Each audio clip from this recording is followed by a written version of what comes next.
The news, and that the left fights the right, and it doesn't really seem to matter who wins. We cover the big stories. It was in fact a troop of baboons and not angry vegans. I like that. And the really important stories. Fat naked cow gets stuck in swimming pool. It's a headline in a lot of local newspapers. Yeah. We're on the same team, Nick. Yeah, but I'm just helping you. Join us for Ministry of Offence, Saturday nights, 8 o'clock on GB News. I'm Dan Wootton. Join me Monday to Thursday from 9 to 11 for the feistiest and most fun news debate on TV, where free speech reigns. I'll bring you a sharp take on the day's biggest stories, bombshell newsmaker interviews, and A-list guests. And I guarantee you, no spin, no bias, no censorship, and no reason to go to bed. That's Dan Wootton tonight, Monday to Thursdays from 9 on GB News.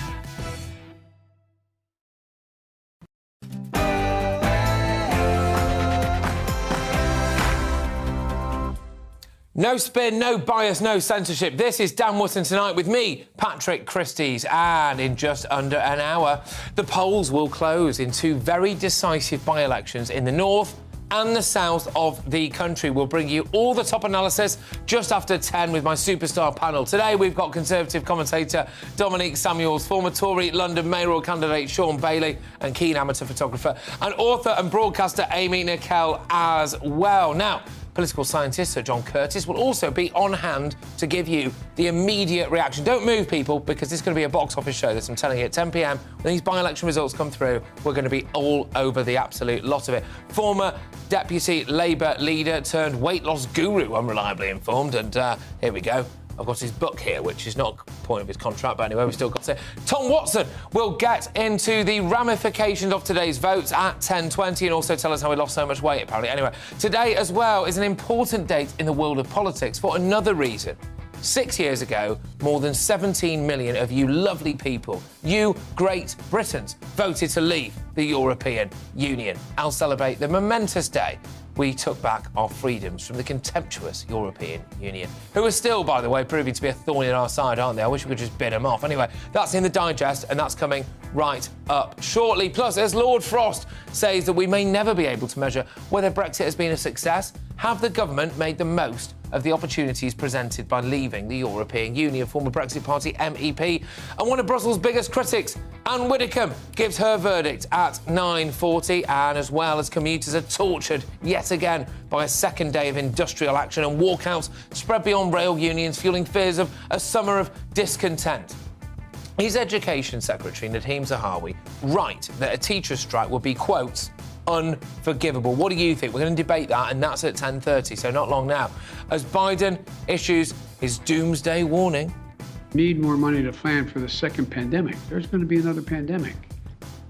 Every time he talks, it looks like it's a struggle, doesn't it? It just looks like he's asleep. Anyway, has Sleepy Joe raced into pole position as the ultimate virus hysteric? Social media sensation Zuby will be uncancelled at 10:45. And after South Yorkshire Police shamefully made no arrest deal with the Rotherham grooming gang ringleader, they actually told him, "We will not arrest you," despite knowing he was a grooming gang ringleader. I know.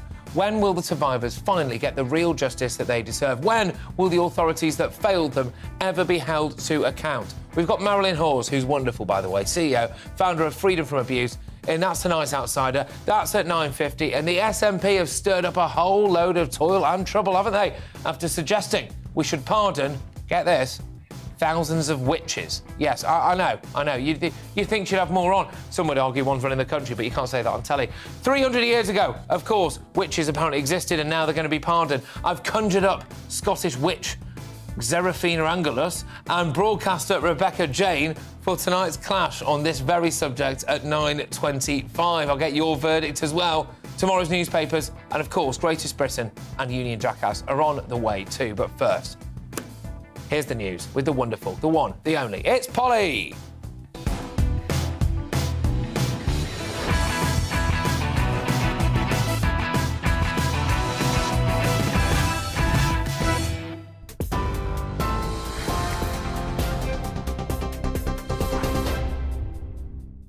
Patrick, thank you. Good evening. The top stories on GB News tonight. Downing Street says British Airways should be drawing up contingency plans to minimise strike disruption at airports this summer. BA says it's extremely disappointed that workers at London's Heathrow, including check-in staff, have voted in favour of industrial action in a dispute over pay. The GMB and Unite unions both say strikes will likely be during the peak summer holiday period. And tens of thousands of rail workers walked out again today. That's the second time this week in their dispute over pay and working conditions. The RMT is planning another strike for Saturday as well, demanding a pay rise in line with inflation for its members. But Network Rail is adamant the working practices have to be modernised. With more rail unions planning to ballot staff next week for further strikes, the Prime Minister says he wants to find a solution. This is a government that is investing more in railways than any previous government in the last 50 years. Look at HS2, the integrated rail plan, another 96 billion. We've just completed Crossrail in London. We want to build a Northern Powerhouse rail. We're doing incredible things. I want us to work together with the railway staff for a better future for the railway, and I think the strikes are a terrible idea. Well, in news away from the strikes, EU leaders have accepted Ukraine as a membership candidate of the European Union. The European Council has also announced Moldova has been accepted. Ukraine's President Volodymyr Zelensky has welcomed the EU's move to grant candidacy status, calling it a unique and historic moment. Here, a prominent Nigerian politician is one of two people accused of plotting to harvest the organs of a child after bringing them to the UK. The 60-year-old man and a 55-year-old woman appeared in court charged with conspiracy to arrange the travel of a person with a view to exploiting them. The alleged victim, a 15-year-old boy, has been taken into care. The Metropolitan Police have said they're deeply sorry for the failings in the investigation into murders by the serial killer Stephen Port. Port is serving a whole life sentence after he killed 4 young men in East London in 2014 and 2015. The force is being reinvestigated after an inquest found police failures probably contributed to the deaths of 3 of his victims. And in the United States, President Joe Biden says he's deeply disappointed after the Supreme Court ruled against limits on carrying handguns in public. New York and 8 other states require individuals to have a licence and proper cause, even if they pass criminal background checks. But the Conservative majority court ruled the strict regulations are an unconstitutional violation of the Second Amendment right to bear arms. You're up to date on TV, online and on your radio via DAB+. You are with GB News tonight, where now it's time for Dan Wootton Tonight, except with Patrick.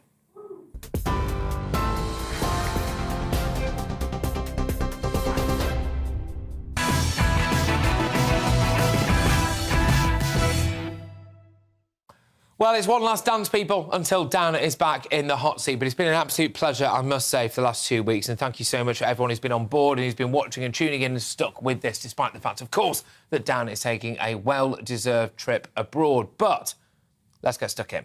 On the 23rd of June, Britain stood up for itself, OK? We voted for Brexit. We stuck 2 fingers up to the unelected leaders of the EU, who, by definition, we can't vote for, and more often than not, were terrible at their own political jobs in their own countries. Take Jean-Claude Juncker, for example. Would you honestly trust him to babysit your kid? No, of course not. So why on earth would you trust him to run a continent, for goodness sake? He may claim that he's never touched a drop of alcohol in his life, but given the alleged hours he puts in at the bar, I will be shocked to discover that he's put the word in into continent. Yes, make of that what you will, on a particularly rowdy night. But at least you could sack your babysitter, and that's the point. You couldn't sack old Jean-Claude, could you? Oh, no. Between January and February 2016, say that again, between January and February 2016, and February's a short month, as we all know, shortly before we were all told, obviously, that we were going to leave the EU, we voted for it, EU commissioners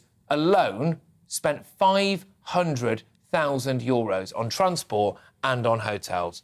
Good old Jean-Claude spent 25k on a private plane to Rome. He could basically have walked to Rome from where he was. This lot, they're on the take. OK? There isn't enough gravy in the world, or indeed trains, to even compare the Brussels bigwigs to people riding an actual gravy train, in my opinion. Ursula von der Leyen, the current puppet master of Europe, was Germany's former defence secretary. Well, that's the equivalent of being a supply teacher that specialises in Harry Potter studies, isn't it, really? Useless. And she even managed to cock that up. Her armed forces had to train with broom handles instead of guns because she couldn't get them enough guns, which I think is a warning sign for anyone, isn't it, really? And now, this woman, who looks like she uses more hairspray than Bobby Charlton's hairdresser, is running an entire continent, OK? Guy Verhofstadt. Do you remember good old Guy? We all remember Guy. The best thing about him was his teeth, and they needed extensive reconstruction surgery. Donald Tusk, where is he now? Probably counting the millions that European taxpayers gave him over the years. Why on earth would Boris, or Brits even, want to be run by that lot? Put it this way.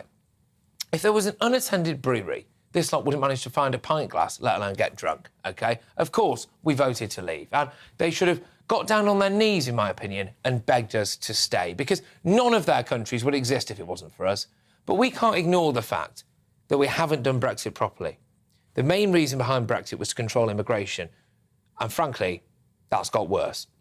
We've already proven that Remainers were wrong. Just look at the vaccine rollout, for example, or how we've handled the Ukraine crisis. But we need to finish the job. On this special day, on this anniversary, I want to issue a rallying cry. We need to finish the job. We need to fully take back control of our laws, our borders, and our money. People bang on about the idea that not everybody in the UK voted for Brexit. All right, fine. But if every single person in the UK had a gun held to their head and was made to vote, I can tell you right now that the margin of victory for Brexit would have been a lot higher than 52% plays 48%. A lot higher. But facts are facts. And until we get hold of immigration, people will wonder what they voted for. Today is a very proud day in our nation's history, the anniversary of Brexit. But we need to finish the job.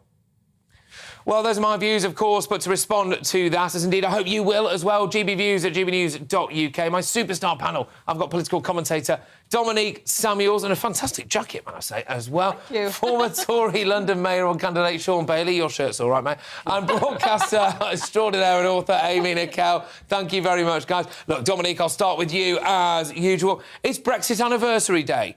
How do you feel about how it's gone so far?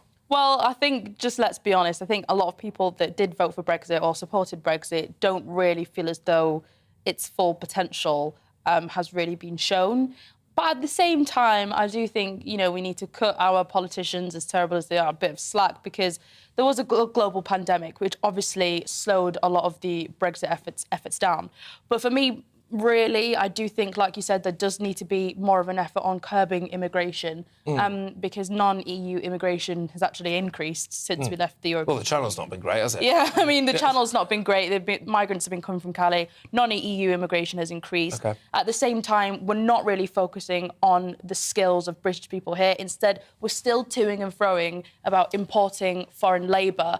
But at the same time, it was a democratic vote made by a sizable proportion of the country. Well, enough people, crucially. And democracy should always be celebrated. Yeah, well, Amy, I'll come to you in a second, Sean, but you've interjected. Not like you usually do, Amy. Go on. No, so go on. So you're saying only just... I think if everyone had been led there, right, with, like, a hook through their nose, like, most people in this... Their margin would have been bigger. I think when people go, oh, the vote was stolen, or not everyone had a vote, not everyone vote, only a percentage of... I think if every single person, if 100% of our electorate voted on Brexit, I think that number would have been... But I don't like, first of all, I don't want to be labelled this big Ramona. And it's a bit late for that, mate. No, carry on. Now it's happened, you know, a lot of people don't want to do things all together. Like when your friends organise a holiday, I didn't want to go to Iceland, but I went anyway and I had a nice time. Like egg. So I'm trying to have a nice time with this. But unfortunately, it's not working, is it? Billions have been lost with the way that trade is going. We really need the single market. That has been a terrible mistake. Unfortunately, when you talk about all the... I really think that the free movement of people was one of the best things that we could do to ensure that all our industries were supported and staffed. It turns out that most of us actually don't want those jobs. That's not... This is the thing. And I know what you're going to say, cheap labour. It has to be cheap. Okay. You can pay the people properly, but we need the people... But the thing... This is what I really wanted to say. OK. 1.2 million people regret voting for Brexit.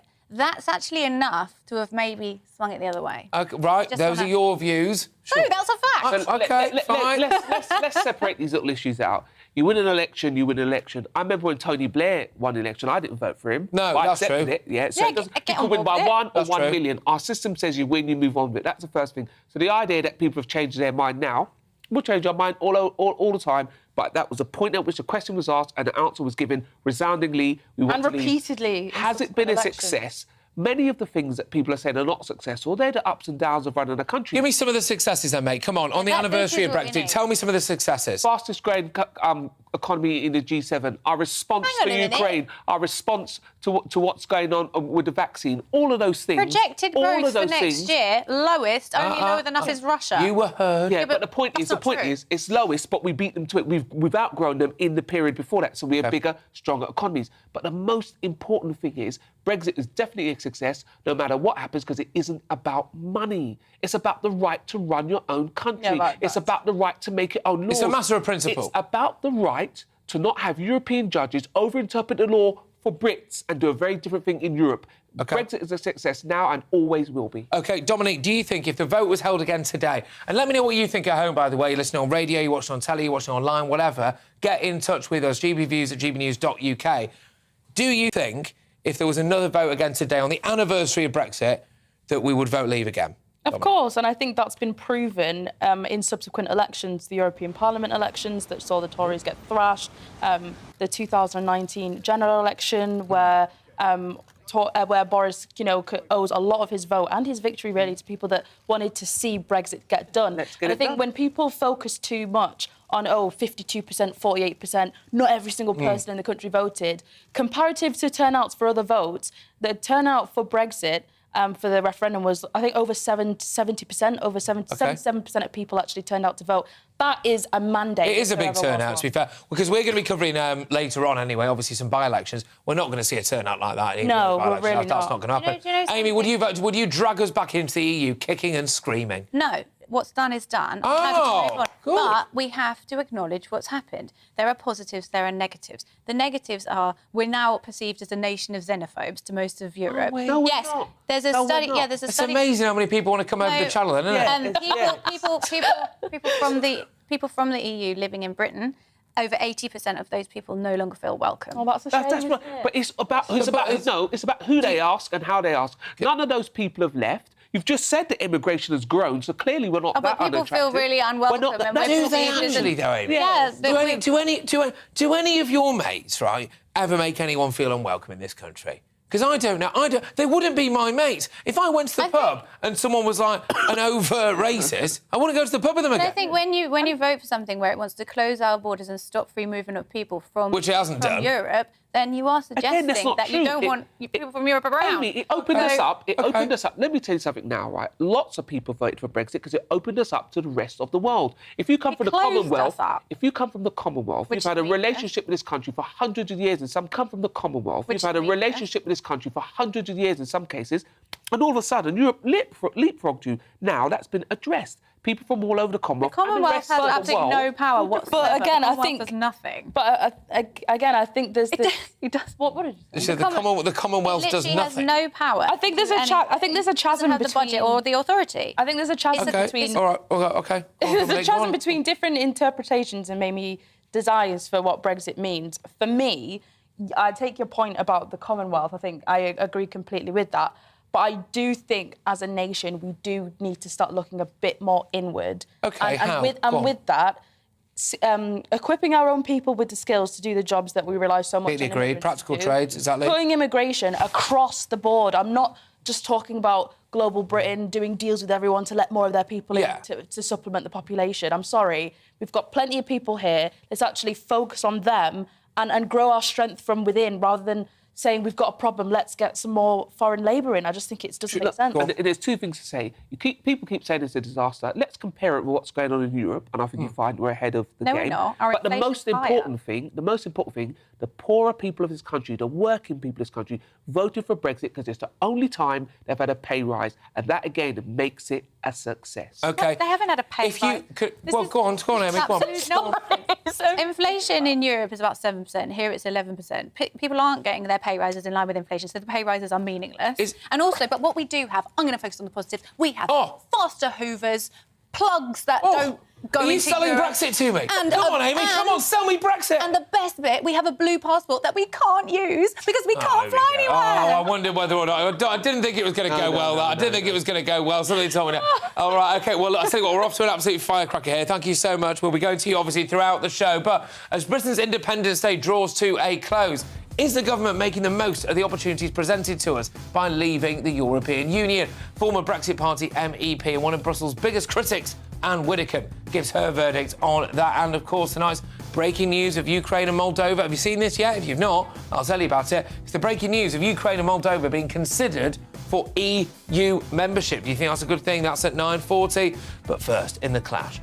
should the SNP really be wasting time and energy pardoning thousands of people convicted of witchcraft 300 years ago? Now, look, guys, you know, I thought, I wanted to put a spelling in this evening, OK? So I've managed to conjure up a Scottish witch. That's right.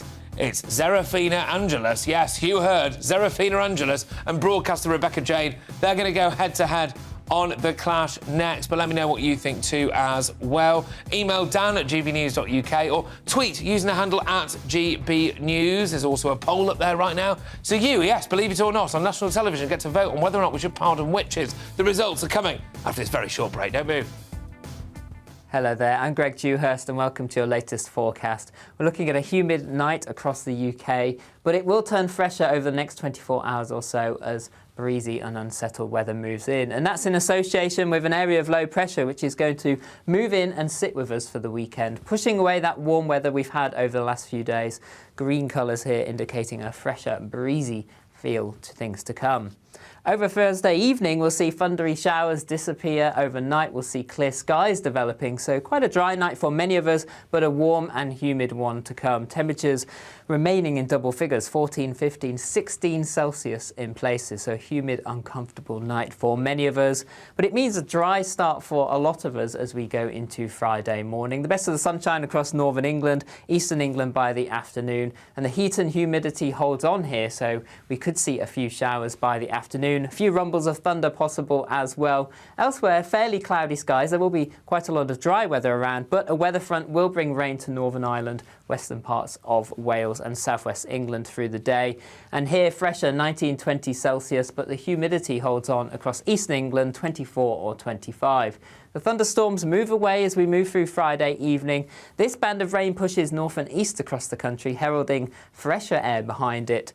A mixture of showers and clear skies moving in during the early hours, and the wind starting to pick up from the west too. Temperatures much more comfortable for sleeping Friday night into Saturday morning, 14, 13 Celsius as a low in places.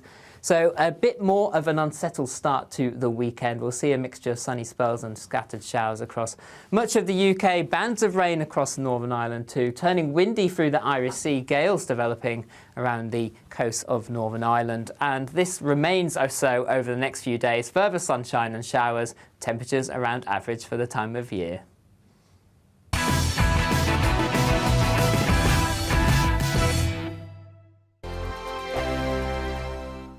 We are GB News. We're right across this great nation. On TV, on radio, on digital. Absolutely everywhere. We don't talk down to you. We embrace all voices.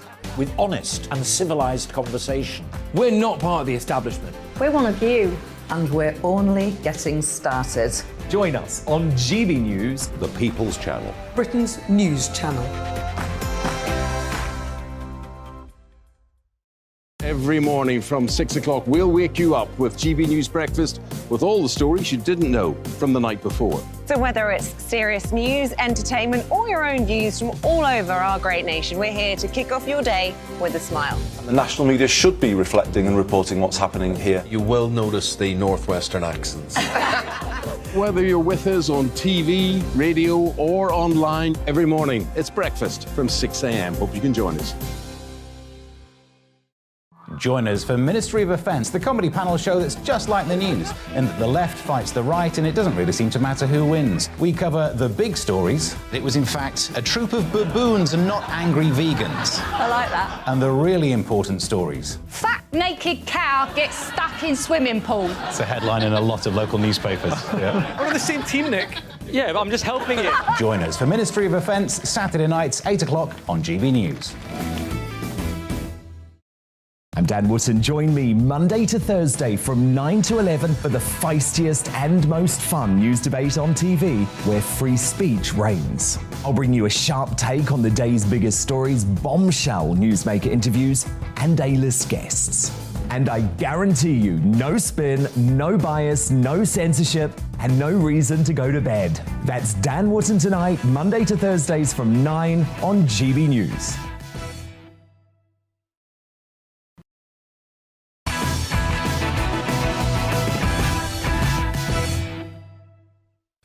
Oh, ladies and gentlemen, it's around, what is it now? 40 minutes, just 40 minutes until the polls close in the by-elections. But first, it's time for the clash. Now, we all know the SNP are grossly out of touch with the average person in Scotland, but it turns out that they're 3 centuries behind the rest of us. I know, even by Queen Nick standards, that's a long time. SNP MSP, which is quite hard to say, which is what even's harder to say now, Rufreshire, North and West, Natalie Don has launched a consultation on a member's bid to, quote, right the historic wrong of witchcraft convictions and give legal pardons to those convicted almost 300 years ago. It's my view that to build a fairer, more equal and forward-thinking Scotland, we must address the historic injustices of our past. I believe that a legislative pardon would also set an example to other countries, including those where convictions for witchcraft are still taking place. Surely not. OK, it follows this bizarre posthumous apology from scheming Nicola Sturgeon back in March.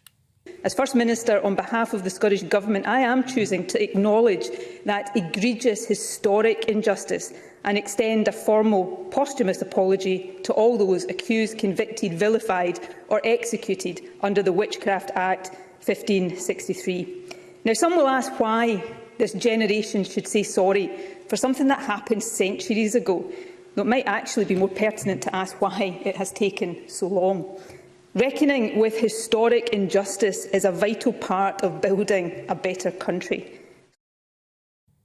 Elton John there. Now, around 2,500 Scots were convicted and executed of the charge of practising witchcraft, believe it or not, which was in law until 1736, with around 85% of those convicted being women. So, with campaigners and the SNP not giving up on the issue, should Scotland legally pardon witches convicted 300 years ago? I want your verdict on this, believe it or not. So let me know what your thoughts are. Email them dan@gbnews.uk or, of course, tweet them to @GBnews. You can vote in our poll while you're there too, and I will bring you the results very, very shortly. But without further dither and delay, weighing in on this now, the Scottish witch herself, Seraphina Angelus, and broadcaster and author Rebecca Jane. Look, guys, I never thought I'd be having this chat either, but I'll start with you, Seraphina. You've just been pardoned. How does it feel?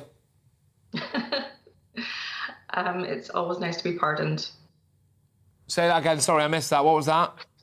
Can you hear me okay? I can hear you okay now. You've been pardoned. That must be a relief. So what have I been pardoned for? I hope being a witch, otherwise there's no other reason we'd have you on.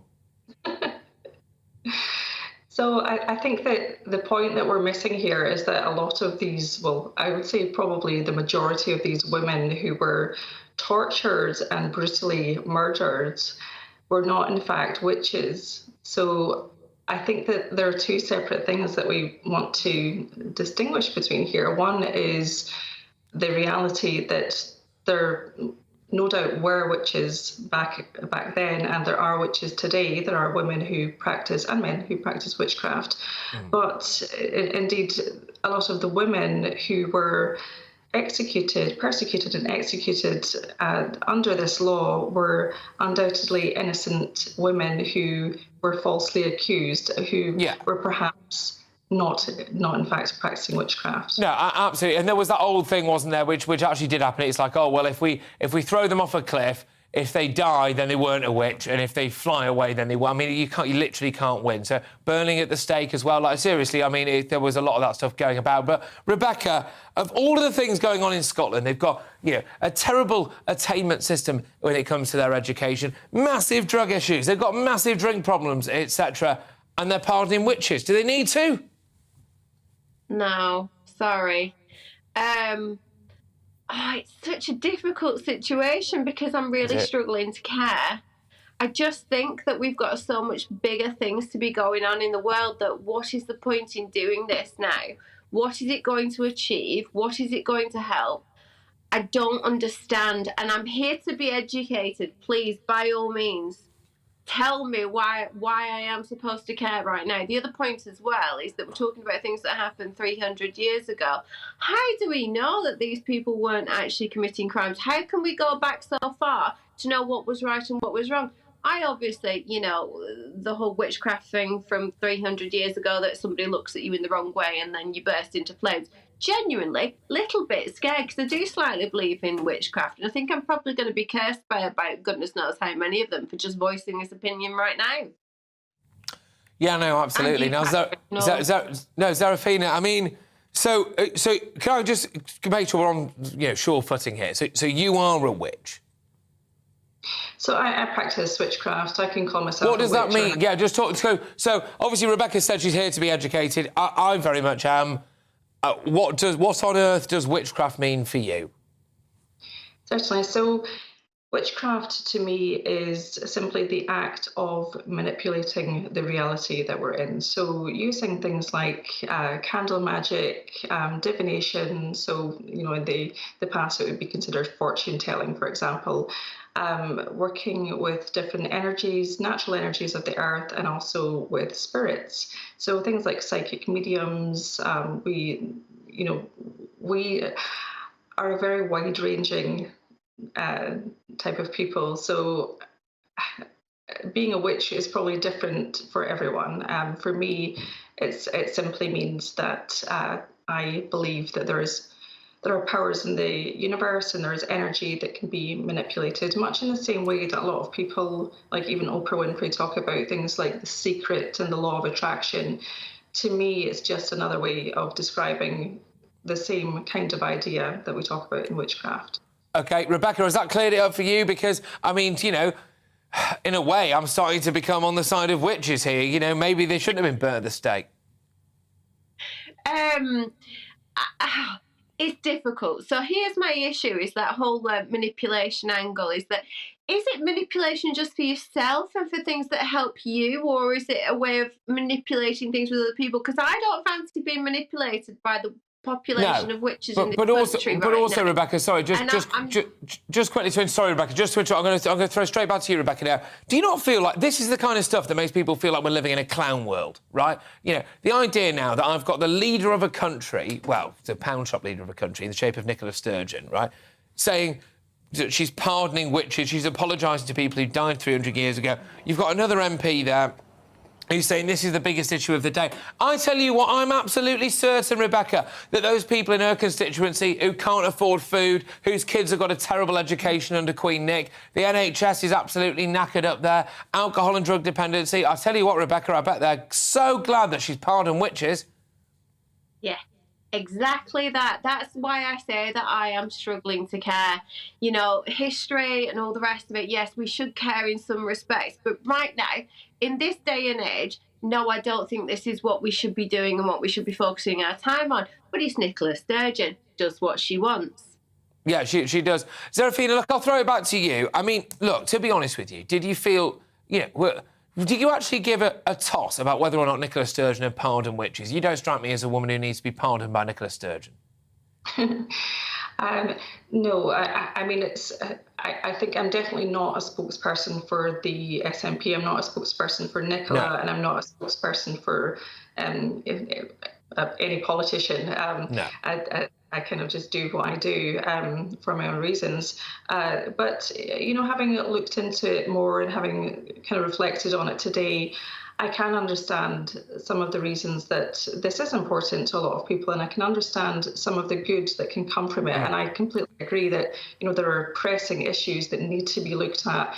But, you know, we're talking about righting historic wrongs so that we can lead by example. And so, for example, you know, that witchcraft is still something that is illegal in many countries today. So I think what the idea is that we are leading by example by being a forward-thinking country. And, you know, for personal reasons, I think that it's such a witchcraft and witches, it's such a misunderstood concept today.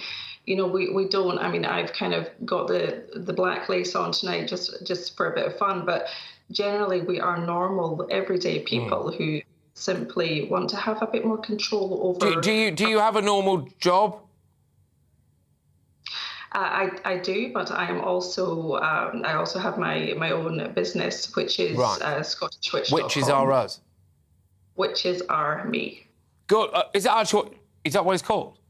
No. Oh, OK. Gosh, I'll tell you what, I thought I got that right there for a second. There we go. That would have been turned up for the books. No, but seriously, those, you know, look, Rebecca, is your, as far as you're concerned here, you know, do you really think that the thing to do was actually to partly... I mean, I suppose live and let live, right? And maybe these people were wrongly killed, but then where does it stop? Do we start apologising to, you know, the Galapagos turtle? I mean, we made them extinct because they taste nice. The dodo. We mullered them off the face of the earth, all of us, and do you have to apologise to everything we've ever done wrong for, you know? I think that as far as history goes, England, Scotland, Wales, I think we've all got a lot of things that we should be apologising for, and I think that this, on the list of things that we should be apologising for, is probably a little bit lower down, and I think that leading by example, absolutely fine. Let you carry on with your life. You do what you do. Obviously, we're not here burning you at the stake today. Absolutely. No, can't get away with that kind of stuff anymore. Let people live, but no, we've got bigger issues, and she needs to be spending her time doing something a little bit more important, in my opinion. Fair enough. Serafina, can I just finish with you, please? Is that all right? Can you just put a curse onto the BBC for me? You know, that's a misconception, is that we're all about throwing around curses, but we can talk later. I'll see what I can do. Do you just between you and me, right? Do you do curses on the side? You do, obviously. Right, Serafina Angelos, obviously, and broadcaster and author Rebecca Jane. Look, both of you, thank you so much. Great stuff. I've really enjoyed that. And good luck to you both as well. All right, take it easy. Thank you very, very much. So, who do you agree with? Should Scotland legally pardon witches? Fran's been on, she's on Twitter. We need to deal with the problems living women have rather than pardoning witches. You know what, Fran, it's a really good point now. Look, I've got to be honest with you, in case it wasn't immediately obvious, I find it very hard to take that debate seriously. But there is a serious point here, and Fran has made that. There are enough problems facing women in the UK at the minute without pardoning witches. Domestic abuse is at record levels, for goodness sake. We've got all of that stuff going on. Nicola Sturgeon will be better play. You know why she's done it? Because you can just stand up and go, I'm sorry about the thing someone else did to the witches. You know what she should be doing? She should be standing up and going, here's how I'm fixing the NHS. Here's how I'm fixing your transport links. Here's how I'm sorting the drug, the alcohol, the obesity problem. Anyway, Cam on Twitter says, this is a monumental waste of public officials' time and money. Seriously, this is complete nonsense. Some would call it a witch hunt, Cam. Anyway, Maureen on Twitter says, why? They've been dead for God knows how long. The SNP should concentrate on the problems that people have now. And your verdict is in. And can I just say, I'm as surprised as you that I made you actually vote on this, but we did it. 43%... What? 43% of you agree that Scotland should legally pardon witches. Well, 57% of you say that they shouldn't. Hey, good on you. OK, each entitled to your views. But you'll be pleased to know we're moving on to matters a lot more serious now. Coming up, after South Yorkshire Police shamefully made a no-arrest deal, a lot more serious this, a no-arrest deal with the country's worst child abusers. When will grooming gang victims get justice? And will the authorities that failed them ever be held accountable? Marilyn Hawes, CEO and founder of Freedom from Abuse, is tonight's Outsider. That's at 9:50, so not long now, people, about another 10 minutes. But first, happy Brexit-versary, people. Yes, that's right. It's been 6 whole years since Britain reclaimed its independence. But have the government made the most of the opportunities presented by leaving the EU? Former Brexit Party MEP and, of course, one of Brussels' biggest ever critics, Anne Widdecombe, gives her unmissable verdict on that, and the breaking news as well, get this, that Ukraine could soon join the EU. That's next. Don't move.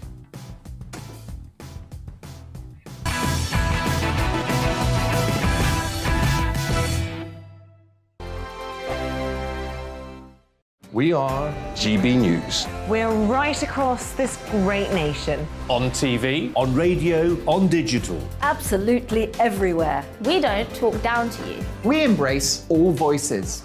with honest and civilised conversation. We're not part of the establishment. We're one of you.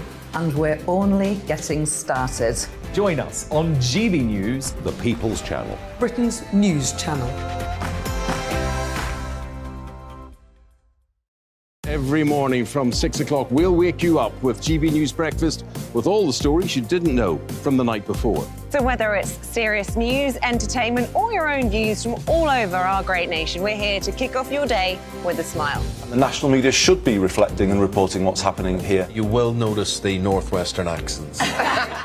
Whether you're with us on TV, radio, or online, every morning, it's breakfast from 6 a.m. Hope you can join us. Join us for Ministry of Offence, the comedy panel show that's just like the news, in that the left fights the right and it doesn't really seem to matter who wins. We cover the big stories. It was in fact a troop of baboons and not angry vegans. I like that. And the really important stories. Fat naked cow gets stuck in swimming pool. It's a headline in a lot of local newspapers. Yeah. We're on the same team, Nick.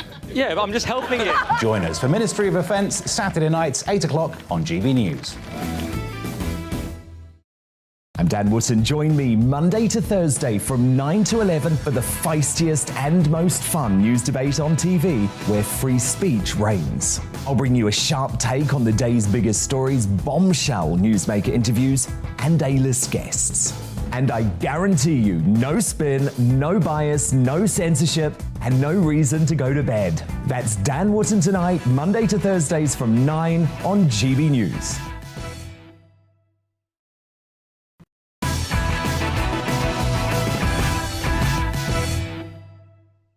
Now, we're less than 20 minutes away from polls closing in Wakefield, Tiverton and Honiton. Yes, we'll be bringing you the analysis just after 10 o'clock. It's those by-elections. We'll be right here with you for them. It could be big, it could be big. But first, I started off my show by celebrating today's anniversary of Brexit.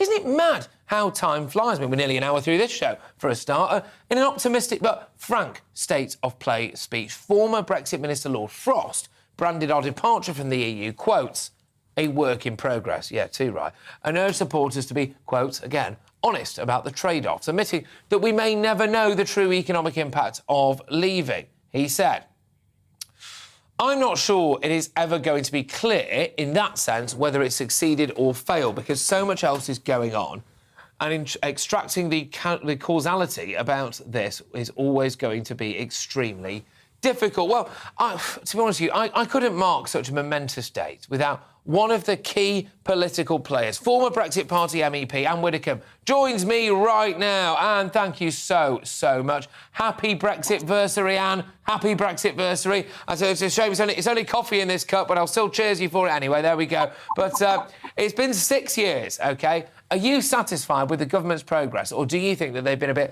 a bit sluggish in fully utilising our freedom from the EU? Have we spread our wings yet? No, we haven't, and even allowing for COVID. And I think you do have to give an allowance for the fact that for 2 years, all the focus was on the pandemic and the economic consequences of that. But even allowing for that, the government has been very slow indeed to take real advantage of Brexit. Let's take the obvious one. We can now set our own VAT, and there's a huge cost of living problem. Why can't we take VAT off fuel? Why can't we do these things? And the answer is we can, but we don't. Yeah, well, this is the thing, isn't it? So, OK, I tell you what, how can we make this better? So, I mean, immigration's a big one for people. And for a lot of people, immigration was probably the main reason why they voted Brexit. Not for everybody, but for a lot of people. And that's not got any better, Anne. No. It hasn't. I mean, at long last, with the Rwanda policy, there are signs that the government actually recognises it's got to do something. It's got to do something big. And as I have argued for years, whatever it does has got to be a major deterrent. It does. But for heaven's sake, we could be detaining absolutely everybody who comes across the channel meanwhile. And we haven't done that either. And I advocated that 20 years ago. Do you worry we'll go back in? I wasn't worrying about that until a few weeks ago, Tobias Ellwood said quite blatantly, well, if we didn't have Boris, a future Conservative government could perhaps renegotiate entering or re-entering the single market. Now, I wasn't at all bothered until I heard that. And then following that, there were various statements from the die-hard Remainers. So sadly, I think we do have to be alert. I would have said it was all over. Now I'm not so sure. And the way that we can make it irreversible is for Boris to take advantage of the Brexit freedoms. For example, if he were to take VAT off fuel, how many people would vote to put it back on in order to comply with EU rules? Yeah. Think.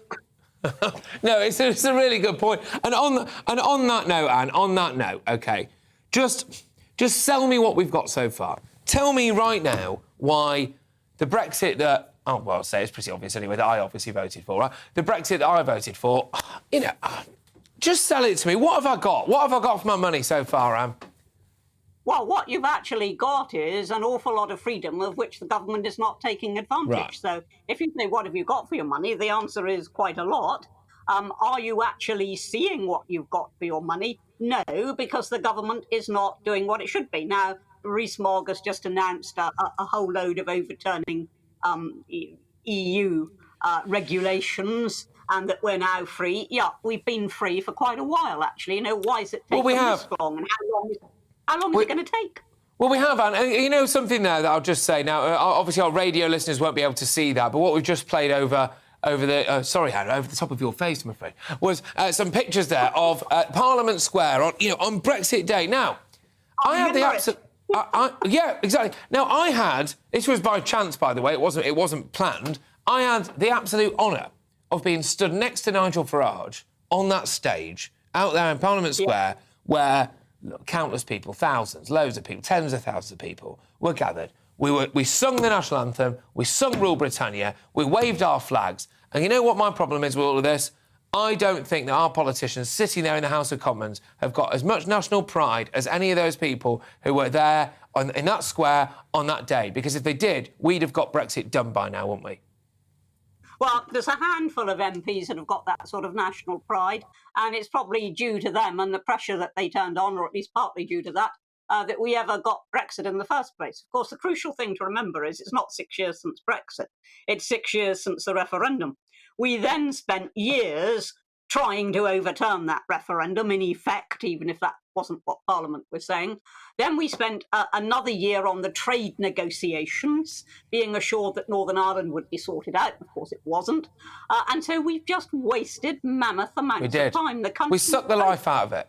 We sucked the life out of it. It took us far too long. No one runs their life like that. Oh, I've made a decision, but I'll give it 3 years. I mean, that's not the way that the world works. But, Anne, can I just get you on something else? While I've got you, I can dip my toe into your pool of infinite wisdom, for want of a better phrase. I want to get your thoughts on the developments this evening that EU leaders have accepted Ukraine and Moldova as candidates for membership. Now, this first broke, we were just getting ready for the show earlier, actually, and it popped up on the news wires, but both countries applied weeks after Russia's invasion of Ukraine in February, and their candidates have been apparently fast-tracked.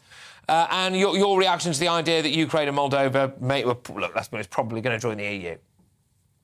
Well, I think it sends a pretty good message to Russia, actually, and therefore, although normally I would say to any country thinking of entering the EU, for goodness sake, don't. I think that sending that sort of message to Russia is not such a bad thing. But what I would say to Zelensky is this, just beware of what you're getting into. I understand why you're applying. I understand the sensitivities. I don't necessarily disagree with you. But just beware how much you will lose control of your own affairs. Right. Do you think that... Well, you see, part of me was thinking... Because there's a massive difference, as you well know, and obviously, being a member of NATO and being a member of the EU. And part of me wonders, you know, right, so Putin has obviously rolled the tanks into Ukraine, right? So that's happened now. But if he carries on, let's say Putin sees this through and all of a sudden he levels Kiev and Ukraine has become an EU member, I wonder whether or not it will show how incompetent the EU are, because they're not going to go into bat for him, are they? Well, it might well, but on the other hand, you know, defence is the province of NATO. It's not, despite the European army and the European defence force and all the rest of it. Actually, it is NATO which has kept the peace in Europe for so long. And it's to NATO that countries would turn. Now, they haven't been successful. Ukraine hasn't been successful in joining NATO for the very simple reason that there is a rule that you don't import conflict into the alliance. And, of course, they're now in conflict. But I would very much hope that at some stage in the future, when this has calmed down, that they do join NATO to prevent any future conflict. But for the time being, for goodness sake, the West, give them the weapons, give them the weapons quickly, give them the weapons on the necessary scale, and show the Russians they simply can't do this. Look, as always, Anne, I agree with you. And Whittaker, thank you very, very much. And I can't just say you're looking resplendent on this Brexitiversary as well, as shining light in British politics. There we are. That was, of course, the fabulous former Conservative Minister and Brexit Party MEP, Anne Widdecombe, ladies and gentlemen. What's not to like? Well, coming up within minutes, we've got minutes now to go until the polls close in Wakefield. How long have we got? About 10 minutes. 10 minutes. In Wakefield and Tiverton and Honiton by-elections, we will bring you the very top analysis right straight away with polling guru Sir John Curtis before getting the reaction of my superstar panel in the Media Buzz. Don't miss it, people. It could have big consequences what goes on over there. But first, after South Yorkshire police shamefully made a no-arrest deal with the Rotherham grooming gang ringleader, when will the survivors finally get the real justice that they deserve? And will the authorities that failed them ever be held to account? I'm afraid that I think the answer to that is no, because it would have happened already, wouldn't it? Marilyn Hawes, CEO and founder of Freedom from Abuse, is tonight's outsider, and that is coming up right next.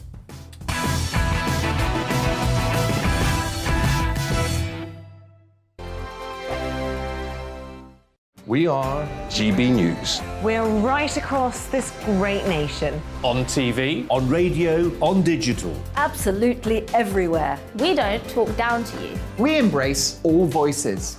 with honest and civilised conversation. We're not part of the establishment. We're one of you. And we're only getting started. Join us on GB News, the People's Channel, Britain's news channel.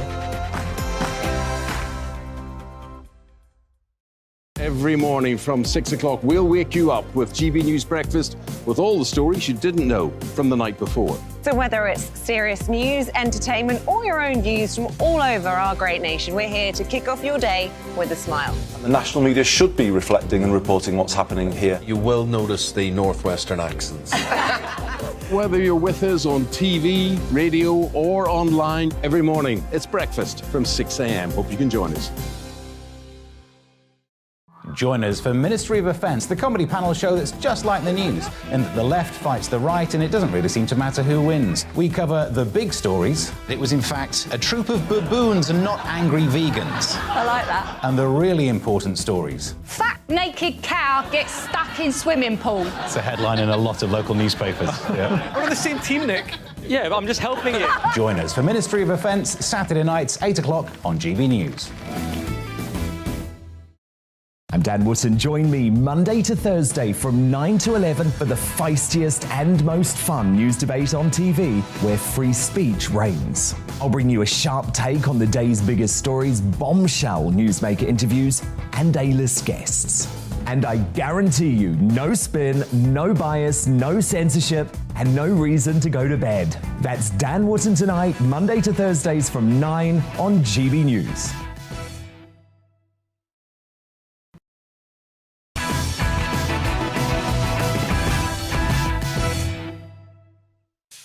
Well, it's less than 10 minutes. Yes, it is, until the polls close in today's crucial by-elections. We'll analyse all of that as well with my superstar panel, political scientist Sir John Curtis and former Labour deputy Tom Watson, who, can I just say, I've got a copy of his book that somehow, for some reason, I've had on my desk now throughout the show. We'll get stuck into that later. Anyway, right. But first, CEO and founder of Freedom from Abuse, Marilyn Hawes, is tonight's outsider.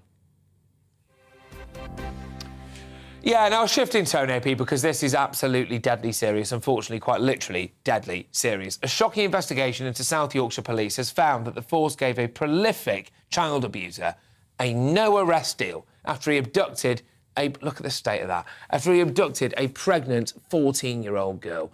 Arshid Hussain, remember the name, people, Arshid Hussain, the ringleader of a Rotherham child grooming gang, currently serving a 35-year sentence for 23 offences against 9 girls, was scandalously given a pardon by police in 2000.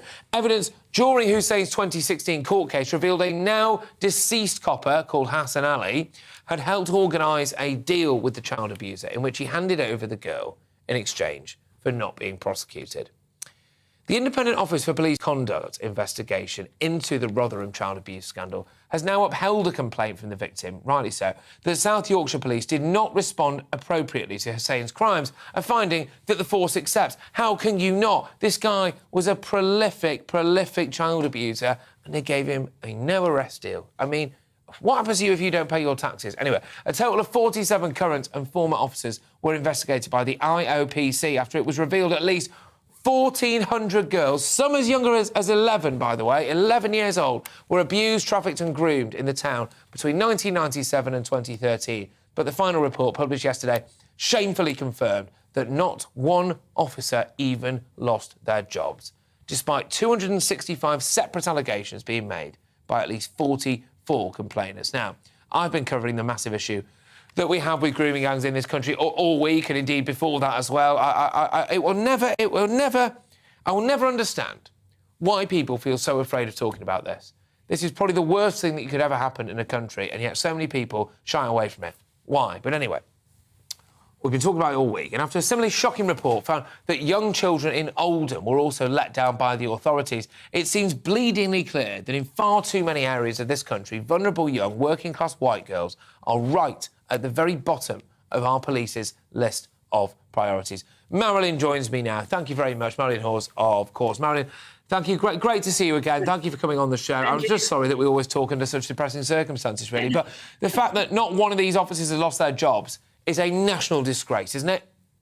Well, of course it is. And the IOPC, it's like marking your own homework.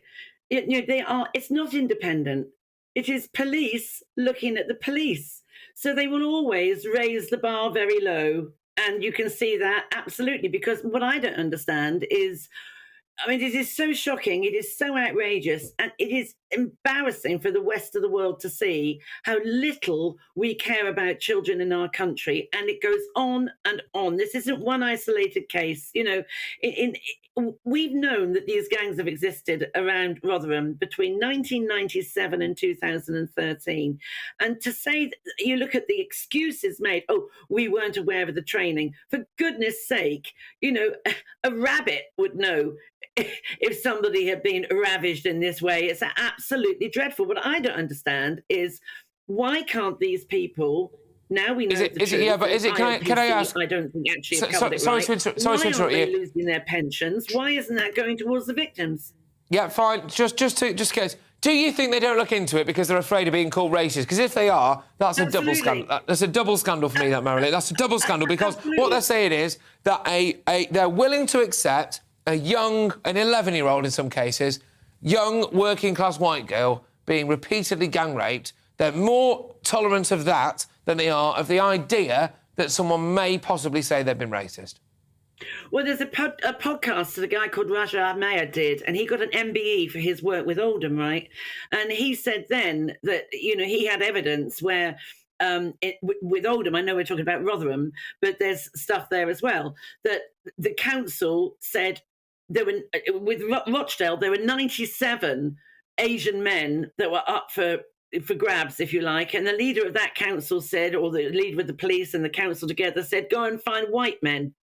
And this is just shocking. The Times in 2010 got hold of a confidential police report which actually said there were a network of Asian men operating. Now, look, I don't care if you're blue with red spots. No.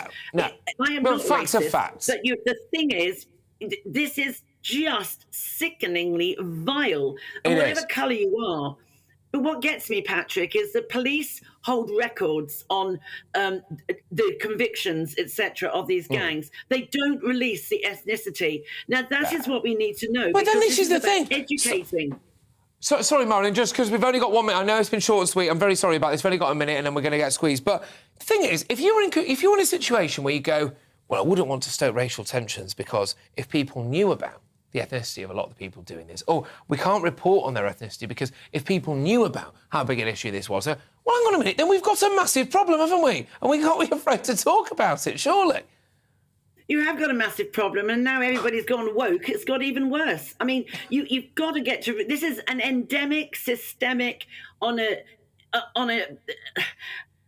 it's an industrial scale, Marilyn. The whole of the UK, and this is appalling. And those people should now be charged. Everybody involved should be charged. Now, because some of these officers have retired, the legislation at the time was such that they could not face now disciplinary action, but they could be charged and sentenced as everybody else can, and it's appalling, and they should lose their pensions.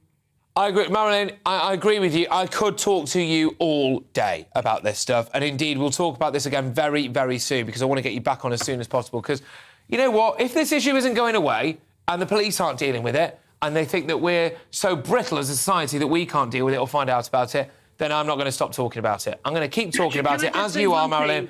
We've got to go, Marilyn. I'm sorry. I'm so sorry. I'm so sorry. But yes, there we go. That was CEO and founder of Freedom from Abuse, Marilyn Hawes there. Thank you very, very much. In response to the report, Dr. Alan Billings, South Yorkshire Police and Crime Commissioner, said this.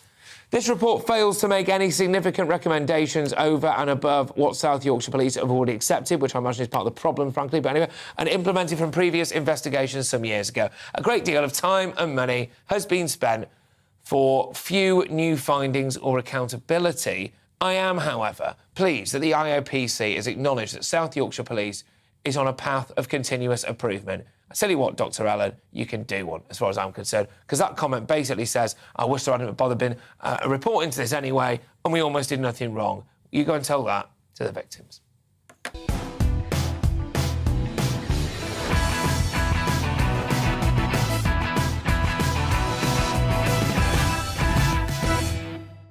Right, OK, so it's just gone 10 p.m. and this is Dan Wootton Tonight with me, Patrick Christys. Now, start the count, people. Start the count, yes. The polls have closed in two of the most critical by-elections in recent memory as Tories face a double defeat on the same night for the first time in more than 30 years. Now, his critics are ready and raring to go, aren't they? But is the writing really on the wall for Boris if he's dealt a 1-2 punch in Wakefield and Tiverton and Honiton? To be fair, I've been punched in Wakefield. My superstar panel will be getting stuck into that with Conservative conundrums coming up right away.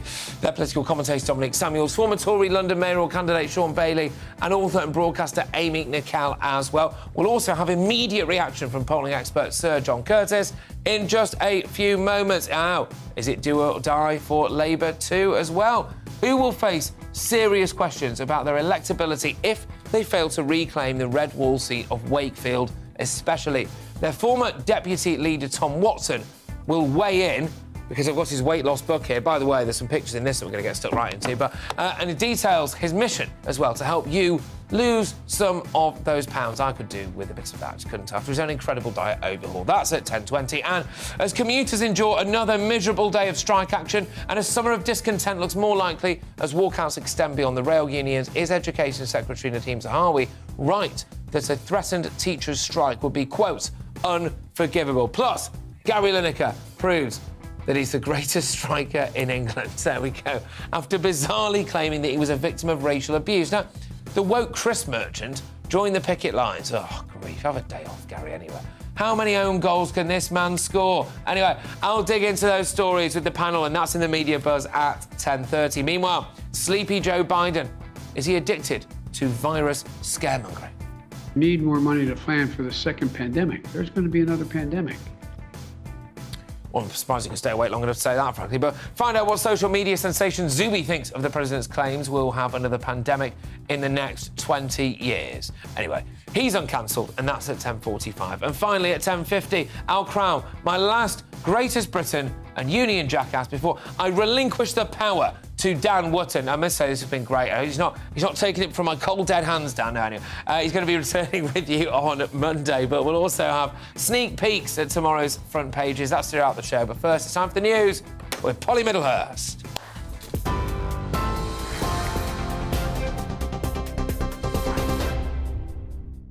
Patrick, thank you. Good evening to you. The latest top stories on GB News. Downing Street has said British Airways should be drawing up contingency plans to minimise strike disruption at airports across this summer. BA says it's extremely disappointed that workers at London's Heathrow, that includes check-in staff, have voted in favour of industrial action in a dispute over pay. The GMB and Unite unions both say strikes will likely be during the peak summer period. Meanwhile, tens of thousands of rail workers have been walking out today for the second time this week in disputes over pay and working conditions. The RMT is planning another strike as well on Saturday. They're demanding a pay rise in line with inflation for their members, but Network Rail is adamant the working practices must be modernised. With more rail unions planning to ballot staff next week for a further strike, the Prime Minister says he just wants to find a solution. This is a government that is investing more in railways than any previous government in the last 50 years. Look at HS2, the integrated rail plan, another 96 billion. We've just completed Crossrail in London. We want to build a Northern Powerhouse rail. We're doing incredible things. I want us to work together with the railway staff for a better future for the railway, and I think the strikes are a terrible idea. Well, away from strikes, EU leaders have accepted Ukraine and Moldova as membership candidates of the European Union, whilst Georgia was told it would also be accepted once it's fulfilled more conditions. Ukraine's President Volodymyr Zelensky has welcomed the EU's move to grant candidacy status, calling it a unique and historic moment for his country. European Commission President Ursula von der Leyen says she's convinced the two countries will move as swiftly as possible to implement the necessary reforms. I'm deeply convinced that our decision that we have taken today strengthens us all. It strengthens Ukraine, Moldova and Georgia in the face of Russian aggression. And it strengthens the European Union because it shows once again to the world that the European Union is united and strong in the face of external threats. In the United States, the mayor of New York says the Supreme Court ruling against limits on carrying concealed handguns in public will make everybody less safe. New York and 8 other states require individuals to have a licence and proper cause, even if they pass criminal background checks. But the Conservative majority court ruled the strict regulations are simply an unconstitutional violation of the Second Amendment right to bear arms. President Joe Biden says he's deeply disappointed. I was just talking to the governor of New York about this. I am disappointed in the Supreme Court gun decision. I think it's a bad decision. I think it's not reasoned accurately, but I'm disappointed. You're up to date on TV, online and on your radio via DAB+. You're with GB News, where now it's time for Patrick Christis, who's doing Dan Wootton tonight.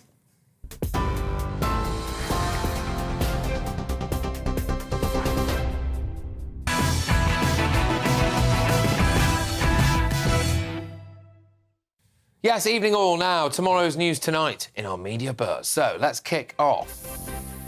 Well, you'd have thought I've been doing this for a week now. You'd have thought I'd have grasped the format of this show, but alas. Anyway, let's kick off with the very first look at the front pages hot off the press. Now, the Metro leads with terminal chaos. Thousands of holidaymakers could be stranded after British Airways workers voted to strike. Hundreds of staff, including check-in personnel at Heathrow, will walk out in July and August over a pay cut of 10% during the pandemic.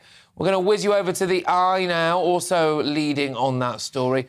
More on that coming later, OK? But we're going to whiz over to the Express, and they splash with a judge from the European Court of Human Rights sensationally criticising its secrecy over the Rwanda flight ruling. Judge Latif Husseinov said that the name of his colleague who grounded the migrant flight should be made public. Of course it should. Accountability. Now, the Daily Star. They lead with, quote, Alexa, bring Granny back from the dead. This is the story. This Alexa is set to add raising the dead to its repertoire by resurrecting past relatives' long-lost voices. The paper thinks it's creepy. What do you think? I'm not sure. We'll talk about that later. Well, the polls have now closed on a decisive double by-election taking place in the red wall seat of Wakefield in the north, which Labour have been hoping to snatch back from the Tories, and Tiverton and Honiton in the south as well, which could see the Lib Dems return from the political wilderness by taking a Conservative stronghold. Well, let me cross over now to polling expert and Professor of Politics at the University of Strathclyde. It's Sir John Curtis. A bit of much-needed gravitas on this show this evening, I think, Sir John. But I want to give your rundown, really, of these local votes. They could have big repercussions in Westminster, of course, in particular with the Prime Minister under fire. Any inkling of the way that either of these are going to go at the minute? Well, they're two very different contests. The truth is the Labour Party should win Wakefield and should win it relatively comfortably. After all, in the local elections in the constituency at the beginning of May, Labour was 17 points ahead. The Conservative majority is only 7.5 points, so it only needs less than a 4% swing for it to go back to Labour. The current swing in the national polls is 9%, and typically in by-elections in the middle of a parliament, the swing from government to opposition is often well above what you're seeing currently in the national polls. So Wakefield, frankly, it will be surprising if Labour don't win it and don't win it quite comfortably. Actually, what I'm looking for is to see whether or not the Labour Party can exceed the 13% swing, which was the best swing that the party has previously managed to achieve in any by-election since 2010. That perhaps is quite a high bar, but that would certainly indicate a degree of progress by the party. Tiverton and Honiton, of course, is a very, very different place, very different contest. It's always been a Conservative constituency, although the Liberal Democrats, who are their principal challengers, weren't far behind back in 1997. But, of course, the Liberal Democrat vote since then had collapsed mightily in the southwest in 2015, 2017 and 2019. Still, we saw in North Shropshire that the Liberal Democrats can do very well, even in leave voting constituencies, of which Tiverton and Honiton is one. The swing required of just over 20% is not necessarily beyond them, but it would certainly be quite a considerable achievement if they were to pull it off. And, but how serious is it? How serious is it for Boris if he loses both of them? Realistically, you know, the Tories have been in power for a long time. It's natural for him to get a kick in at this point, isn't it? The potential point about him losing both is will it illustrate that those people who are minded not to vote Conservative are now, some of them at least, quite keen to vote for whichever of the opposition parties is best able to defeat the Conservatives locally, i.e. to vote tactically against the Conservatives. That wasn't happening in 2019 or indeed in 2017, not least because many Labour voters had not forgiven the Liberal Democrats for their involvement in the 2010 to 2015 coalition. The local elections at the beginning of May suggested that there were signs that this tactical voting was in evidence. If the Labour vote collapses in Tiverton and Honiton and takes the Liberal Democrat over the line, while Labour meanwhile win Wakefield, where there virtually isn't any Liberal Democrat vote in the first place, it will at least illustrate the danger to the Conservatives if indeed voters have now reached the point where some of them at least just want to find whatever stick is available to them with which to beat Boris Johnson. Absolutely. Now, Sir John, can I ask you a personal question? Because I've interviewed you several times. I've always tried to figure out which room of your house you're talking to me from. Is it your porch? You're looking in the hall of my flat. I'm in the hall. I'm in the hall. Fantastic. OK, there we go. Now, I did wonder, because a fantastic kind of ceramic window thing you got going on behind you. Our radio listeners, of course, don't have the pleasure. But, Sir John, thank you so much. Yeah, good stuff. In Glasgow, good. OK, fine. I've never been. Anyway, Sir John, thank you very much. Sir John Curtis, great to have you on the show. Some much-needed insight, but without dither and delay, my superstar panel, they're back at it. Political commentator Dominic Samuels, former Tory London mayoral candidate Sean Bailey, and author and broadcaster Amy Nicol. So, if the Tories suffer a dramatic double defeat tonight, is Boris Johnson done for, do you think, Dominic? Well, I think in light of sort of the bashing that he's had already, especially with the confidence vote, I do think time is ticking for him already, regardless. I think that At the moment, the Tory party knows that there is no real alternative and nobody that really seems up to the job. So he'll probably stay, but time is ticking. But I think the problem for the Conservative government at the moment is there doesn't actually seem to be a very clear direction in terms of policy. Well, they're not very conservative. Yeah, it seems to be all over the place. I mean, for example, recently they announced that they were going to stick to the triple lock for pensions and actually raise state benefits in line with inflation. But at the same time, they're telling actual working people that they can't afford a pay rise. So then what we're seeing now is almost the country being plunged into general strikes from sectors all over the place. So we're going to see chaos, and voters are not going to want that. They're going to want the party to get I'll just work the way down the panel. Sean? Look, I think it'd be very tough for the party to win either of these two elections. I think the most important thing here, though, is the scale of the loss and the response. So if you lose in Tiverton, that would have been a bigger loss. But I think that talks about what does the Conservative Party do existentially? Do we be more conservative? I favour some tax cuts. I favour making those tax cuts in the areas where young people will benefit the most. I think the challenge for the Conservative Party is to show that we're a party of younger people and not always go to our rump. I think our rump understand. Up in Wakefield, quite frankly, if Labour don't win, I think Keir Starmer should be under pressure. And let's be clear, if Labour don't win by a huge majority, because that's traditionally a Labour place, but what it would indicate is that Labour have no confidence in a man who has shown no vision for the country. Yeah, well, and that's a really interesting point, Amy. Let's flip it on its head a bit. I mean, look, the Tories are expected to lose now. OK, that's the mood music. We'll have to wait and see, of course, but that seems to be the way it's going to go. But if they don't, right, and Keir Starmer doesn't manage to start, he's the one in trouble, isn't he? What? How would you work that out? Well, because he's not won. I mean, he's missed an open goal. Oh, right. Yeah, get it. Right. Okay. I was distracted. I was distracted because let's not distract from the fact that they're going to lose and they're going to lose badly, and that's got little to do with Keir Starmer and very much to do with the fact that they are completely done by their own making. You talk about tax cuts; they're the only government who's raised taxes in the last 30 years. Well, let's be clear. Labour asked for some tax raising, and that's their plan. That's what they were going to do. And then they would put them back into public services and give us the country we need and deserve. I've actually written down Boris' greatest hits because I thought... Go on, here we go. Lied his way to Brexit deal by lying to the Queen. Mismanaged pandemic, care homes. Always 3 weeks behind absolutely everything and everyone, including the pandemic and now. Lied solidly throughout all of this. Oversaw tax rises for working people. Partygate, breaking law generally. And also doesn't know how many children he has. And shocking that he's still with the next general election, isn't it? Cheated on wife while she was undergoing cancer treatment. Do you know what? But what Amy's illustrated is that the left have no answer to the country's problems, so they've always had to dig the Prime Minister out as an individual. So let's flip that on its head. Keir Starmer, absolutely no vision for the country. I don't know what he said. I don't know his policies. I just don't know them. He flipped and flopped on Brexit so much, we still don't know what he believed. No. Let's talk about the strikes. Publicly, he said he was against them. Privately, he said he was. We used to want to abolish the monarchy. Exactly. So let's be clear. Let's be clear.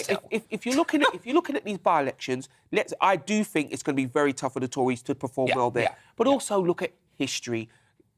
John Major was in a very similar tradition and still went on to beat the then Labour Party. Why? Because the country do not trust Labour when there's a job to do, and our current dealings with pandemics, dealing with the cost of living means you're going to need a government that can do something. Boris can do it. Keir Starmer absolutely cannot. But this isn't what we're talking about. What we're talking about is the fact that the Tories are about to make massive losses because they're terrible. But all ruling parties lose by-elections, particularly when they're 12 years old. Let's be clear about this. The Labour Party haven't won jack for a very long time. I was wondering what your next word was going to be there, flipping out. For a very long time.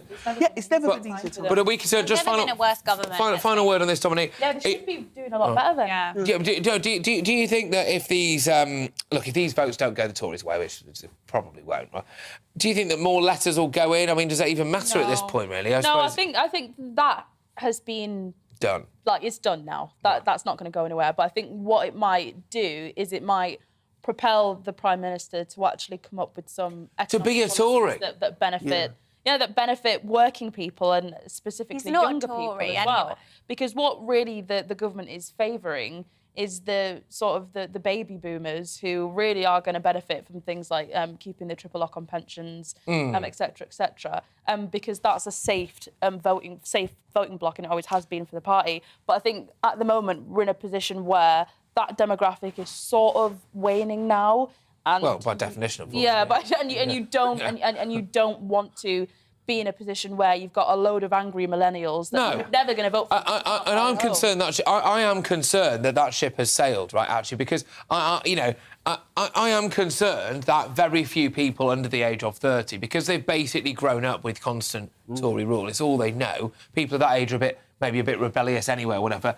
That Amy, they might not actually ever vote Tory in their lives. I'm concerned that. I don't think this current Conservative government they're just populists. I don't think. Well, it's not that popular at the minute. That's kind of how the policies go generally. Doesn't seem to have a direction. No, I know. Look, this is Boris's chance. If he gets a drubbing here, this is Boris's chance to go back to the MPs and say, we're going to do something radical. And that radical has got to involve the future of this country. Well, it may well do. It may well do. But it's interesting. The comment that Dominique made in our last stint was about investing in young people, investing in the training young people. That needs to be at the core. We need to let people buy their own homes because that's what they want to do. And we need to let people keep more of the money they earn. Okay. If Boris answers those questions, we'll be on to a flyer. OK, all right, good stuff yet again. I must absolutely love this. Now, while everyone has been enraptured by Joe Biden stumbling from gaffe to gaffe, Vice President Kamala Harris's own doozies have been flying under the radar. Well, not anymore. That's right, because earlier this week, the White House's deluded diversity hire goofed by adding over 150 years onto the time frame of slavery while addressing children at the National Museum of African American History and Culture. Look at this. Think about it in terms of the context of history, knowing that black people in America were not free for 400 years of slavery. Yeah, there we go. But let's cut her some slack, because maybe Kamala is more brawn than brains, for example. Well, yesterday, obviously, she had a chance to shine and finally impress some future young voters when she joined female athletes on a university basketball court in Washington, D.C. Shall we see how she got on?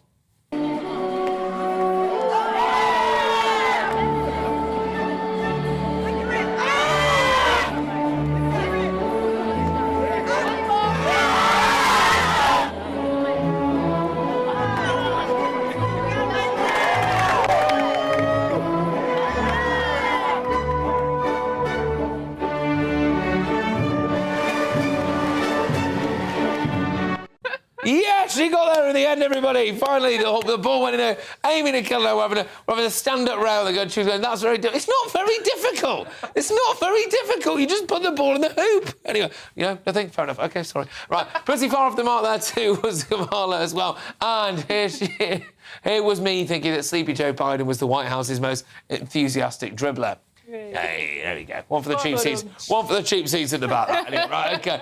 With one shot out of 6, I would hazard a guess that her chances of becoming president are as good as her being selected for the NBA. Or Biden finally spitting out what one word that best describes America. America is a nation that can be defined in a single word. I was going to put him... I mean... yeah, OK. That's bad. It's like it's not great. Could have said anything. Say a word. Say a word. Say a word. Coming up, as BA workers vote to walk out and add to Britain's travel torture, fueling fears, of course, of strikes across the board. Is Education Secretary Nadeem Zahawi right that a teacher strike would be, quote, unforgivable? My superstar panel return to debate whether it's right that kids' futures should be sacrificed again after COVID. That'll be fiery, it'll be feisty, and it'll be at 10:30. But next, tonight's double by-election is do or die night for Labour as well as the PM, because with the party facing serious questions about their electability if they fail to reclaim the Red Wall seat of Wakefield, former Labour MP Tom Watson, Deputy Leader Tom Watson, will be with us to give his take next. I've got a copy of his book over there as well. We're going to have a laugh about that. Document his incredible 8-stone weight loss journey. Yes, absolutely. Maybe you could teach me a thing or two. See you in a sec.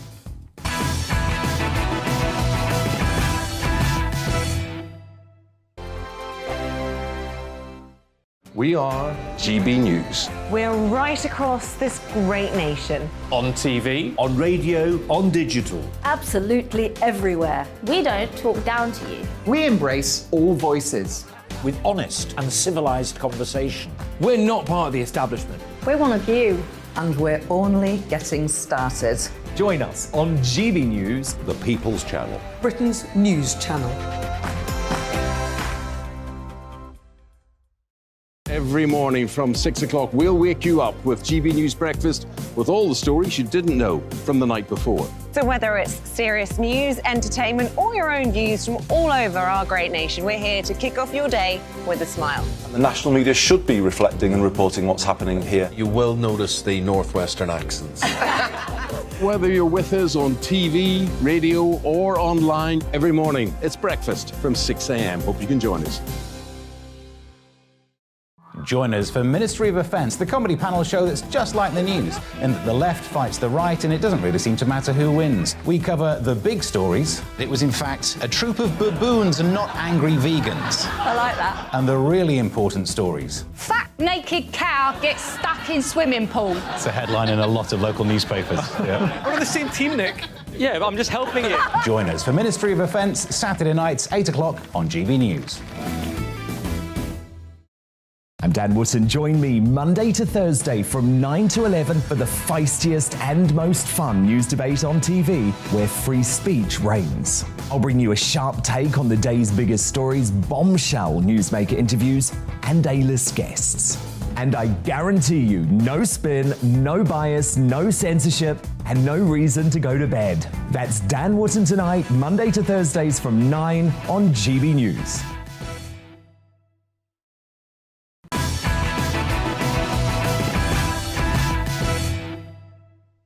Well, breaking tonight, polls for the hotly contested Wakefield, Tiverton and Honiton by-elections have now closed, ladies and gentlemen. And while these ballots are crucial for the Conservatives, who are, of course, on the defensive in both of these seats, it's also been seen as something of a referendum on Keir Starmer's Labour leadership as well, who are hoping, obviously, to reclaim the crucial Red Wall seat of Wakefield. They lost that in 2019 under Jeremy Corbyn, but one man well placed to talk about Labour's attempted reclaiming of the Red Wall is Corbyn's former deputy, Tom Watson, who stepped down in the run-up to the night, of course, of political upheaval after departing Westminster.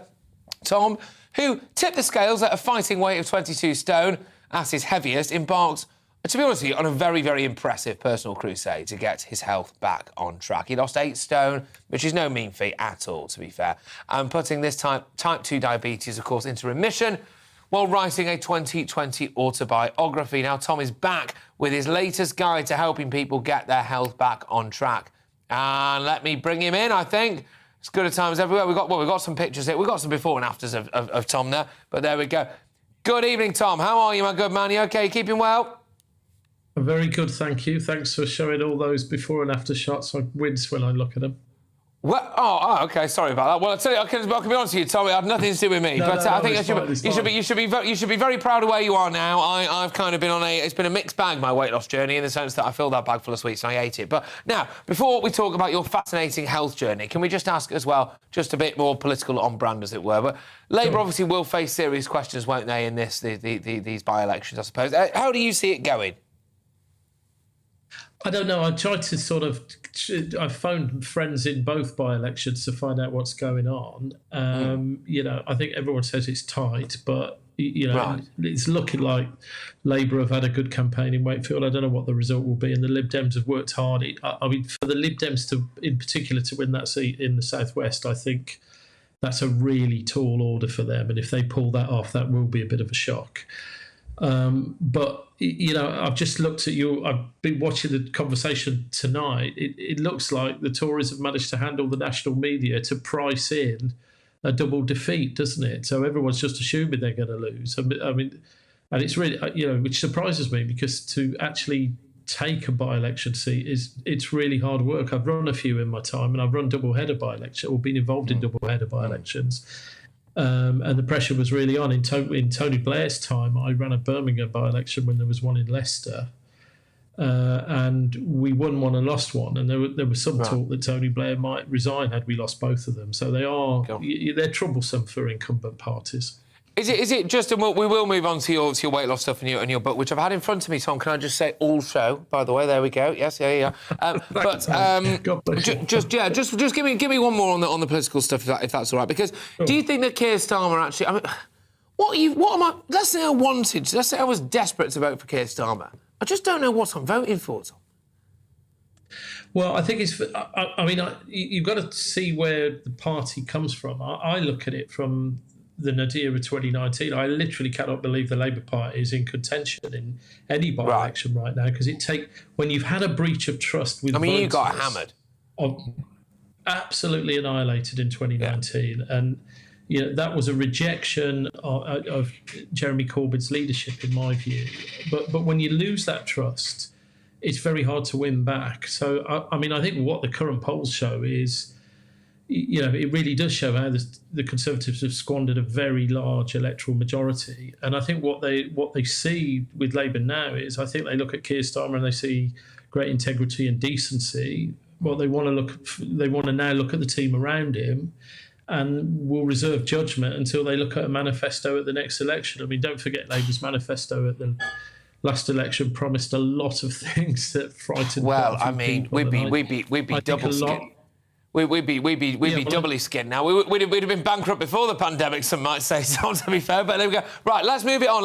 You've done it admirably there with the political stuff. Thank you, I appreciate it, because I know that wasn't the main reason why you're on. Okay, so talk to me a bit about. Sometimes either. Well, you do. You excel. Yeah, you do. So, I mean, to be fair, you should do well with the political stuff. You've been around the block enough. But this book, right? So, Lose Weight for Life. Now, Tom, I've highlighted some pictures here.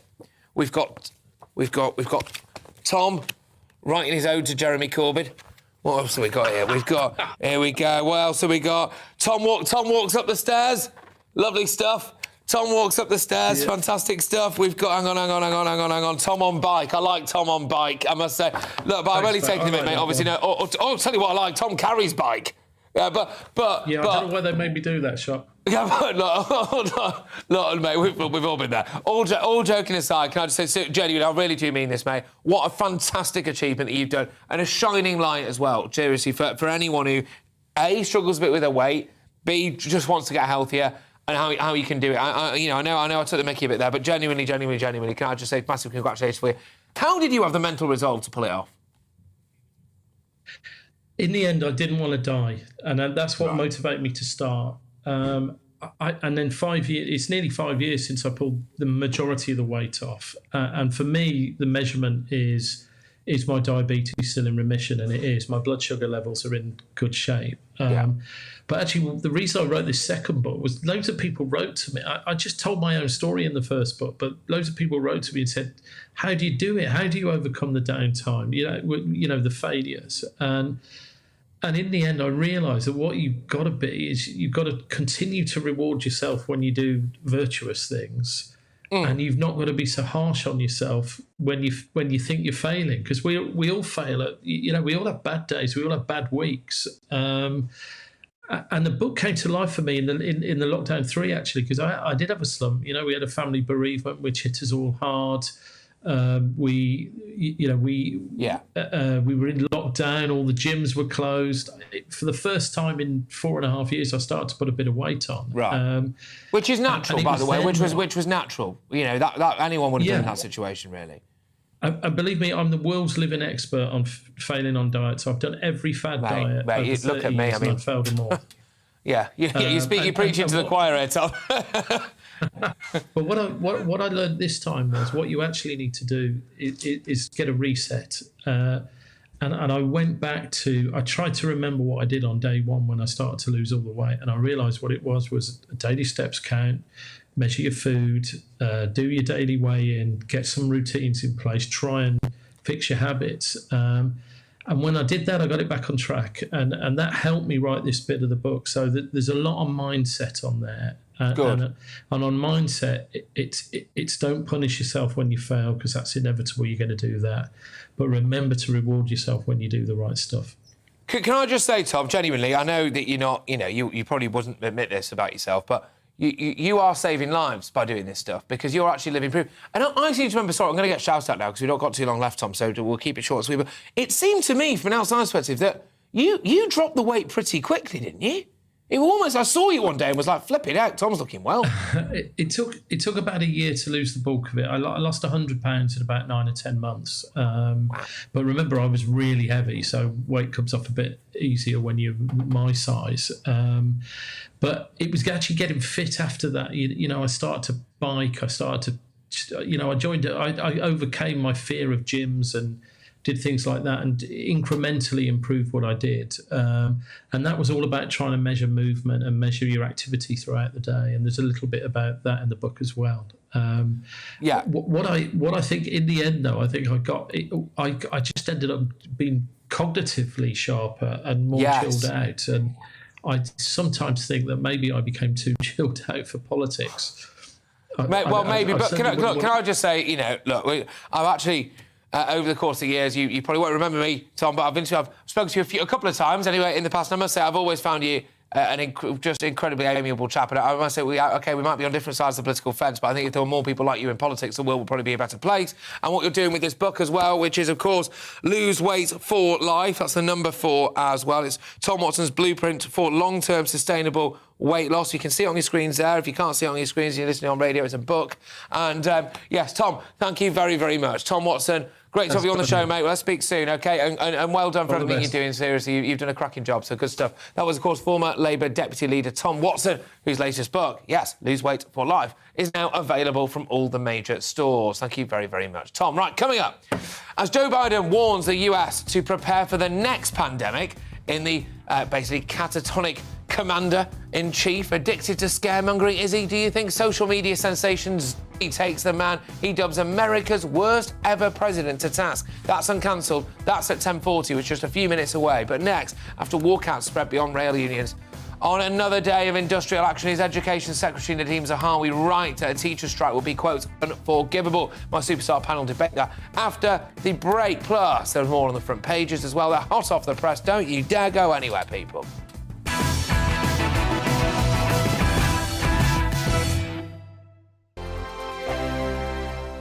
We are GB News. We're right across this great nation. On TV. On radio, on digital. Absolutely everywhere. We don't talk down to you. We embrace all voices. With honest and civilised conversation. We're not part of the establishment. We're one of you. And we're only getting started. Join us on GB News, The People's Channel. Britain's news channel. Every morning from 6 o'clock, we'll wake you up with GB News Breakfast with all the stories you didn't know from the night before. So whether it's serious news, entertainment, or your own views from all over our great nation, we're here to kick off your day with a smile. The national media should be reflecting and reporting what's happening here. You will notice the northwestern accents. Whether you're with us on TV, radio, or online, every morning, it's breakfast from 6 a.m. Hope you can join us. Join us for Ministry of Offence, the comedy panel show that's just like the news, in that the left fights the right and it doesn't really seem to matter who wins. We cover the big stories. It was, in fact, a troop of baboons and not angry vegans. I like that. And the really important stories. Fat naked cow gets stuck in swimming pool. It's a headline in a lot of local newspapers. We're on the same team, Nick. Yeah, but I'm just helping you. Join us for Ministry of Offence, Saturday nights, 8 o'clock on GB News. I'm Dan Wootton. Join me Monday to Thursday from 9 to 11 for the feistiest and most fun news debate on TV, where free speech reigns. I'll bring you a sharp take on the day's biggest stories, bombshell newsmaker interviews, and A-list guests. And I guarantee you, no spin, no bias, no censorship, and no reason to go to bed. That's Dan Wootton tonight, Monday to Thursdays from 9 on GB News.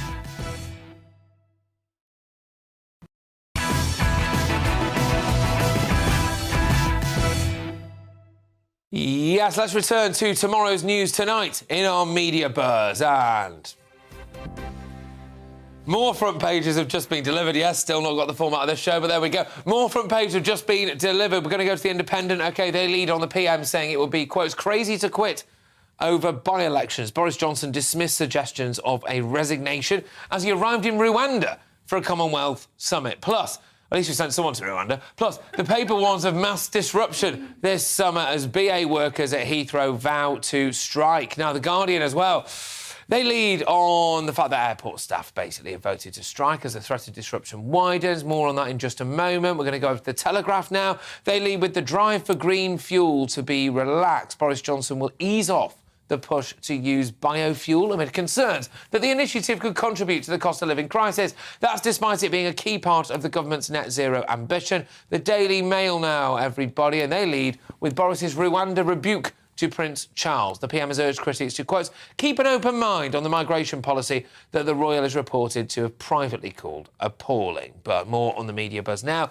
With tonight's superstar panel, we've got political commentator Dominic Samuels, we've got former Tory London mayoral candidate Sean Bailey, and author and broadcaster Amy Nicol. Thank you very much. Now, the RMT, of course, has warned that more strikes are likely after rail... Good stuff. Now, the RMT has warned that more strikes are likely after rail workers walked out again today. I thought it had been cancelled. Leaving Brits facing... Yeah, the Lib Dems are in charge of this now. Facing yet more travel chaos. Now, the union's General Secretary, Mick Lynch, accused the government of blocking a deal, a claim that they denied. There we go. Right. So there's expected to be even more chaos at our airports this summer too, after British Airways workers at Heathrow voted to strike during the school summer holidays. Members of the GMB and Unite unions overwhelmingly supported industrial action over pay, which means that more than 700 BA check-in staff and ground handling agents could walk out at the height of summer season. Travellers, of course, were warned by GMB not to book BA flights up until early September at this stage. A summer of discontent now looks increasingly likely, with more public sector workers threatening to walk out. And the National Education Union said that it would consult its members in the autumn and, quote, strongly encourage them to back industrial action if the government does not fix its concerns over workloads and pay. Nadeem Zahawi today condemned the threat of a teacher strike as well. He says that children are trying to recover from the setbacks caused by this ruinous and unnecessary COVID closure. Writing in the Daily Telegraph, the Education Secretary said young people have suffered more disruption than any generation that's gone before them. And to compound that now, as recovery is in full swing and families are thinking about their next big step following school or college, would be unforgivable and unfair. And that is absolutely too right. In my digest yesterday, I obviously laid bare the enormous damage that's been done by pandemic school closures. Kids now going to school, they can't say their own name. They're basically dribbling idiots. They use their toilet properly, they can't use their toilet properly, can't even hold a cup, they ask for bot, for goodness sake. Stop talking about your panellists. Oh, stop it. You know what? We've said enough. Let's go to this panel, all right? Dominic, I'll start with you. You were chuckling along there. What was all that about? Because I just think it's hilarious that all of a sudden Nadeem Zahawi is so worried about the younger generation when he literally, him and his predecessor, has literally destroyed the younger generation, probably leaving them several years behind, and they've got to catch up. And who is going to bear the brunt of that? It's going to be parents. But it's also going to be teachers as well. And to suddenly condemn such strikes, I just think it's a bit laughable. And I cannot even believe I'm saying this, because the teachers themselves and the teachers' unions, they were fully really against working. They were more concerned about their own safety and their own health than that of their students. So they're not completely blameless. But the government is in a situation here where it's not just the RMT, it's various public sector workers that are saying that they have a problem with pay. There is a problem with pay and it not matching up to inflation. That's just a fact. And that's the government, Can I just finish the point, though? Because it's important. The government, the solution easily is we need more money, pump more money into the economy. It could be things like tax cuts for various tax brackets, getting rid of the green levies, cutting VAT, a load of things that the government is just refusing to do. All right, Sean, I'll come to you in 1 second, mate. Amy, you were itching to get involved there. Where does this money come from? If teachers go on strike now, Amy, they're consigning another generation to the scrap heap, aren't they? This absolutely infuriates me, because I really, truly believe that teachers do the most important job in this country, because they are creating the children of children are the future. Yeah, absolutely. Yes. But it's so true, and at the moment there's a massive retention problem in teaching. 1 in 8 teachers leave within their first year. Teaching has become a horrible, horrible profession to be in, and unpleasant, and it shouldn't be like that, because they are so crucial to the people that we're creating, that the people that are going to run and hopefully run it a lot better than this current cabinet, with Nadeem Zahawi blaming the teachers for his own faults. He can stop this strike. He can pay them correctly. He can pay them what they deserve. He can make teaching attractive and something... Or encourage the Prime Minister to... Hold on, I'm sorry. I try not to say that people are wrong, but I'll say this to Amy. Where's the money coming from? So you've got people in the private sector who have to live with the realities of inflation, not in getting pay rises always have to do that, but yet people in the public sector don't. Can I simply, just say, hold on, I know where the money's coming from. It simply isn't fair. And the other thing as well, right, I know for a fact that teaching is not... You don't join teaching to be a millionaire. It is hard work. I get it. But... Some teachers are quite well paid, though. Yeah. But when we talk about how much people are paid, we must include their pension in it as well. Because you're now asking poorer workers in this country to pay for other people's pensions that they can never afford themselves. And the last piece I'll say is this, right?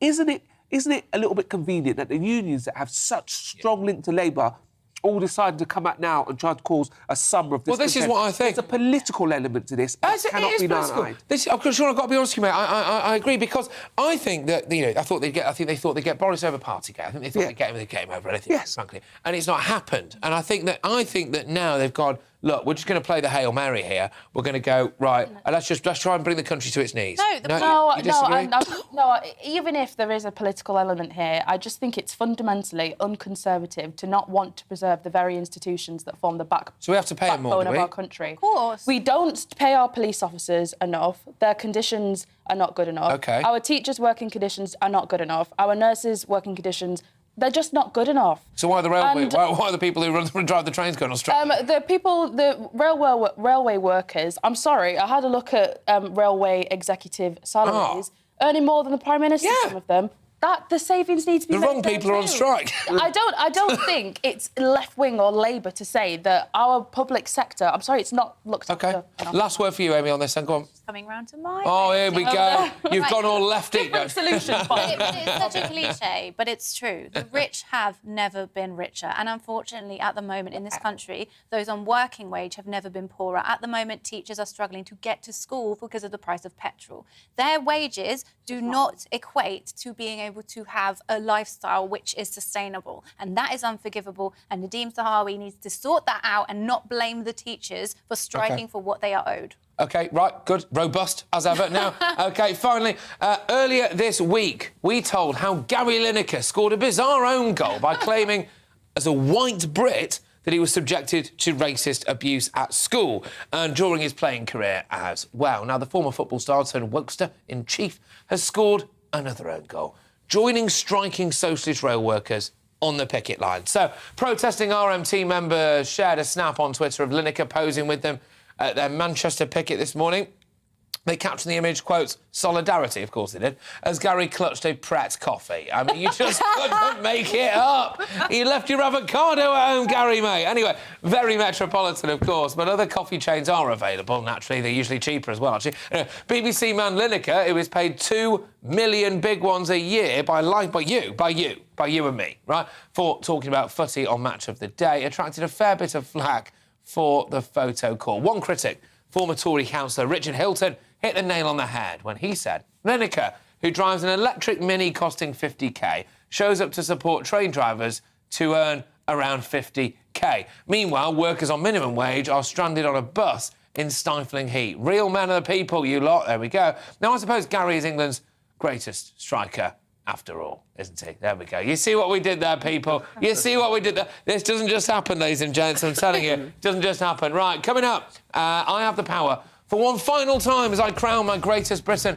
and union jackass. But first, Joe Biden, he's drumming up the hysteria as he warns that the US is going to have to prepare for the next pandemic. Is he addicted to virus scaremongering? Rapper, author and podcast host sensation Zuby is uncancelled, and that's next. Just a quick thank you as well for sticking with me over the past 2 weeks, guys. Dan Wootton is back on Monday, but I will be here tomorrow with another fun-filled Friday night feast. Come and join me. It's the kind of thing that you can expect. Where would you like to go? Just take me to the studio, please, mate. You know where you're going. I've got a show to do. Friday Night Feast on GBNews, 7 p.m. And it's like nothing you've ever seen before. We take a different angle on the week's biggest news stories. The viewers and listeners set me some absolutely mad challenges to do. We tried to rehome a rescue dog. And yes, there's some other wacky stuff in there as well. I feel like I could take on the world. Well, that's that. Friday Night Feast with me, Patrick Christie's, every Friday, 7 till 9 p.m. on GB News. Be there.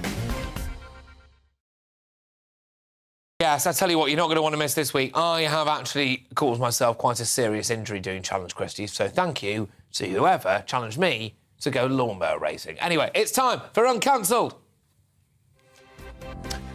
Now, this is where Britain's top commentators speak out on controversial issues without that fear of cancel culture that's sweeping the rest of our media. And it seems the powers that be in the UK have just about given up bombarding us with COVID scare stories. Sadly, though, that's not the case over the pond in America. While his citizens are still coming to terms with the mental and financial trauma inflicted upon them during this pandemic, President Joe Biden, Sleepy Joe, is already terrifying them about the next one, parroting research claiming there will be another one within 20 years. Now, Sleepy Joe has cemented plans for a pandemic response programme costing the equivalent of £66 billion, just as Goldman Sachs warns the American economy is closing in on a recession. We'll get through at least this year. We do need more money, but we don't just need more money for vaccines for children eventually. We need more money to plan for the second pandemic. There's going to be another pandemic. We have to think ahead. And that's not something the last outfit did very well. That's something we've been doing fairly well. That's why we need the money. Every time he talks, it just looks like it hurts. Rapper, author and podcast host Zuby has been a staunch critic of the COVID circus now for more than 2 years. And Zuby joins me now, I believe. Yes, good stuff, mate. How are you? Yeah, doing great, thanks. How are you? Yeah, great to have you on the show, my good man. Now, what do you make of Biden's enthusiasm to talk about the next hypothetical pandemic, basically because we're no longer scared of COVID? What do you make of it? It really is enthusiasm, isn't it? There are certain people who are obsessed and addicted to this fear-mongering narrative and this constant threat of pandemics and so on. So I think that this is another effort to put fear into the American people in particular, and perhaps people around the world in general. It's another grab. I mean, he wants to spend, $81 billion on preparation for the next pandemic. I don't actually know exactly what that means.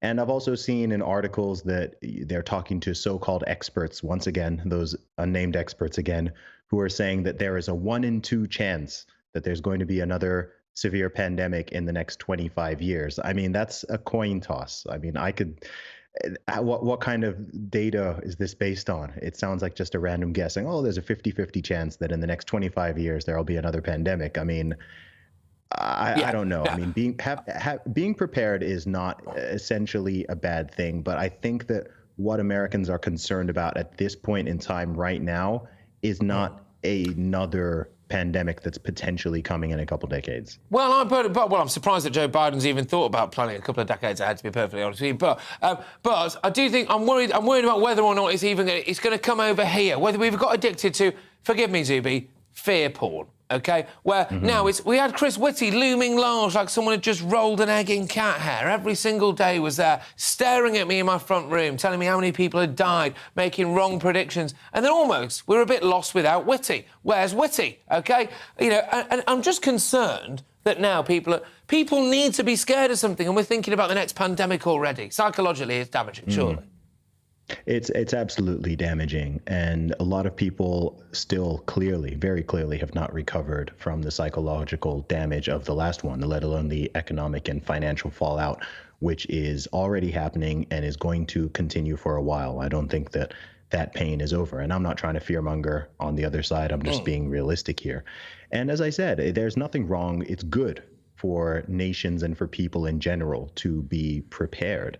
But if we're talking about health risks, then can we talk about health, please? This is something that's been bothering me for the past 2.5 years, in that there's been no conversation about people keeping themselves healthy.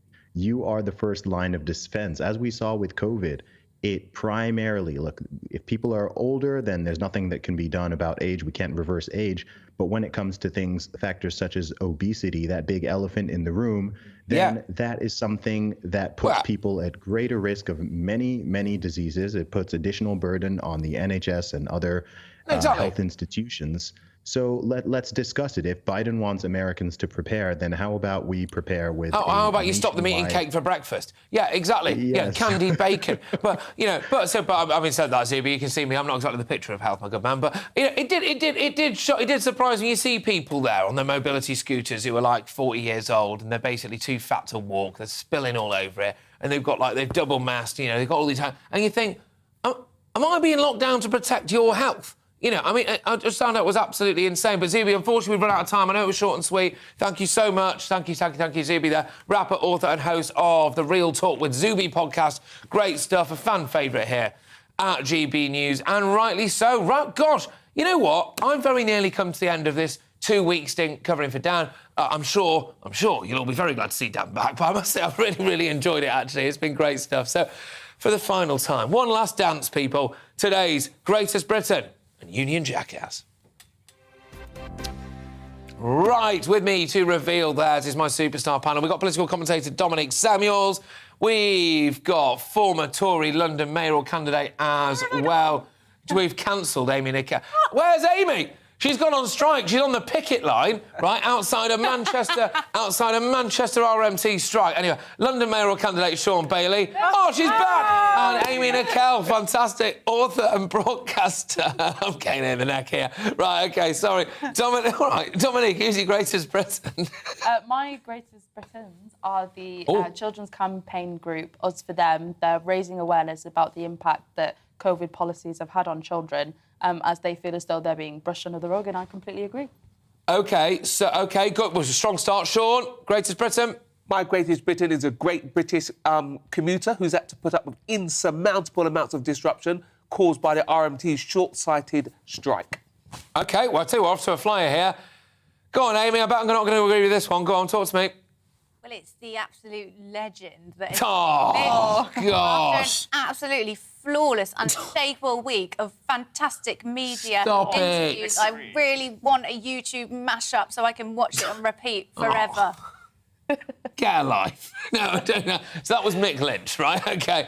Well, it's not going to be Mick Lynch, OK? So Have you seen the Kay Burley one was... Okay, yeah, to be fair, yeah, we can all get He's good. We can all get behind that. But, no, OK, right, who am I going to go for? Sean, I'm going to go for you. OK, there you go. So you've got the great British commuters, OK, fantastic. Great British commuters who've stuck by it, who've tried to get to work, who've got on board, quite literally when they're allowed to, and have tried to keep this country turning in the face of Amy Nicol's favourite, Mick. They didn't get on board, did they? Mick Lynch. Yeah, they couldn't because of Mick Lynch. All right, we'll leave it. Who's your Union Jackass, Dominic? Mine is Gary Lineker for having... You know which one's one. ...gall to claim that he'd received racist abuse in his younger years for having darker skin, despite being as English as they come. Question, Gary, what do you mean by that? Can darker-skinned people not be English? I think your virtue signalling backfired quite a bit there. Yeah. Sean? My Union Jackass is President Joe Biden. As a leader of the free world, he should not be scaremongering, saying to people we're preparing for the next pandemic in 25 years, spending $61 billion and a toss-up. He doesn't know if it's coming. I think it's an irresponsible thing to say when we're trying to recover from the last one. OK, all right, Amy, quickly. What was the other thing he said? Union Jackass, Amy, get moving, come on. It breaks my heart, absolutely devastates me, because it does. It's Keir Starmer. Can't believe it. I know. Oh, yay! It's over. OK, right. Because he didn't support the strikes, that's important. OK, all right, I'm being told I've got to wrap. I can't remember which one I chose before. Who did I choose? I went for Gary Lineker. There we go. There you go, today's Union Jackass. Right, look, thank you so much. I'm running a bit over time here, so I'm getting shouted up, but thank you so much for putting up with me these last 2 weeks. It's been an absolute pleasure. It really has. And I've been covering, obviously, for the legend himself and the stories that matter to you. But do not fear, because the main man, Dan Wootton, will be back on your screens from 9 p.m. on Monday. Thank you to my wonderful panel. Headliners is next. I love you all. I'll see you soon. Mwah. Hello there, I'm Greg Dewhurst and welcome to your latest forecast. We're looking at a humid night across the UK, but it will turn fresher over the next 24 hours or so as breezy and unsettled weather moves in. And that's in association with an area of low pressure which is going to move in and sit with us for the weekend, pushing away that warm weather we've had over the last few days. Green colours here indicating a fresher, breezy feel to things to come. Over Thursday evening, we'll see thundery showers disappear. Overnight, we'll see clear skies developing. So quite a dry night for many of us, but a warm and humid one to come. Temperatures remaining in double figures, 14, 15, 16 Celsius in places. So a humid, uncomfortable night for many of us. But it means a dry start for a lot of us as we go into Friday.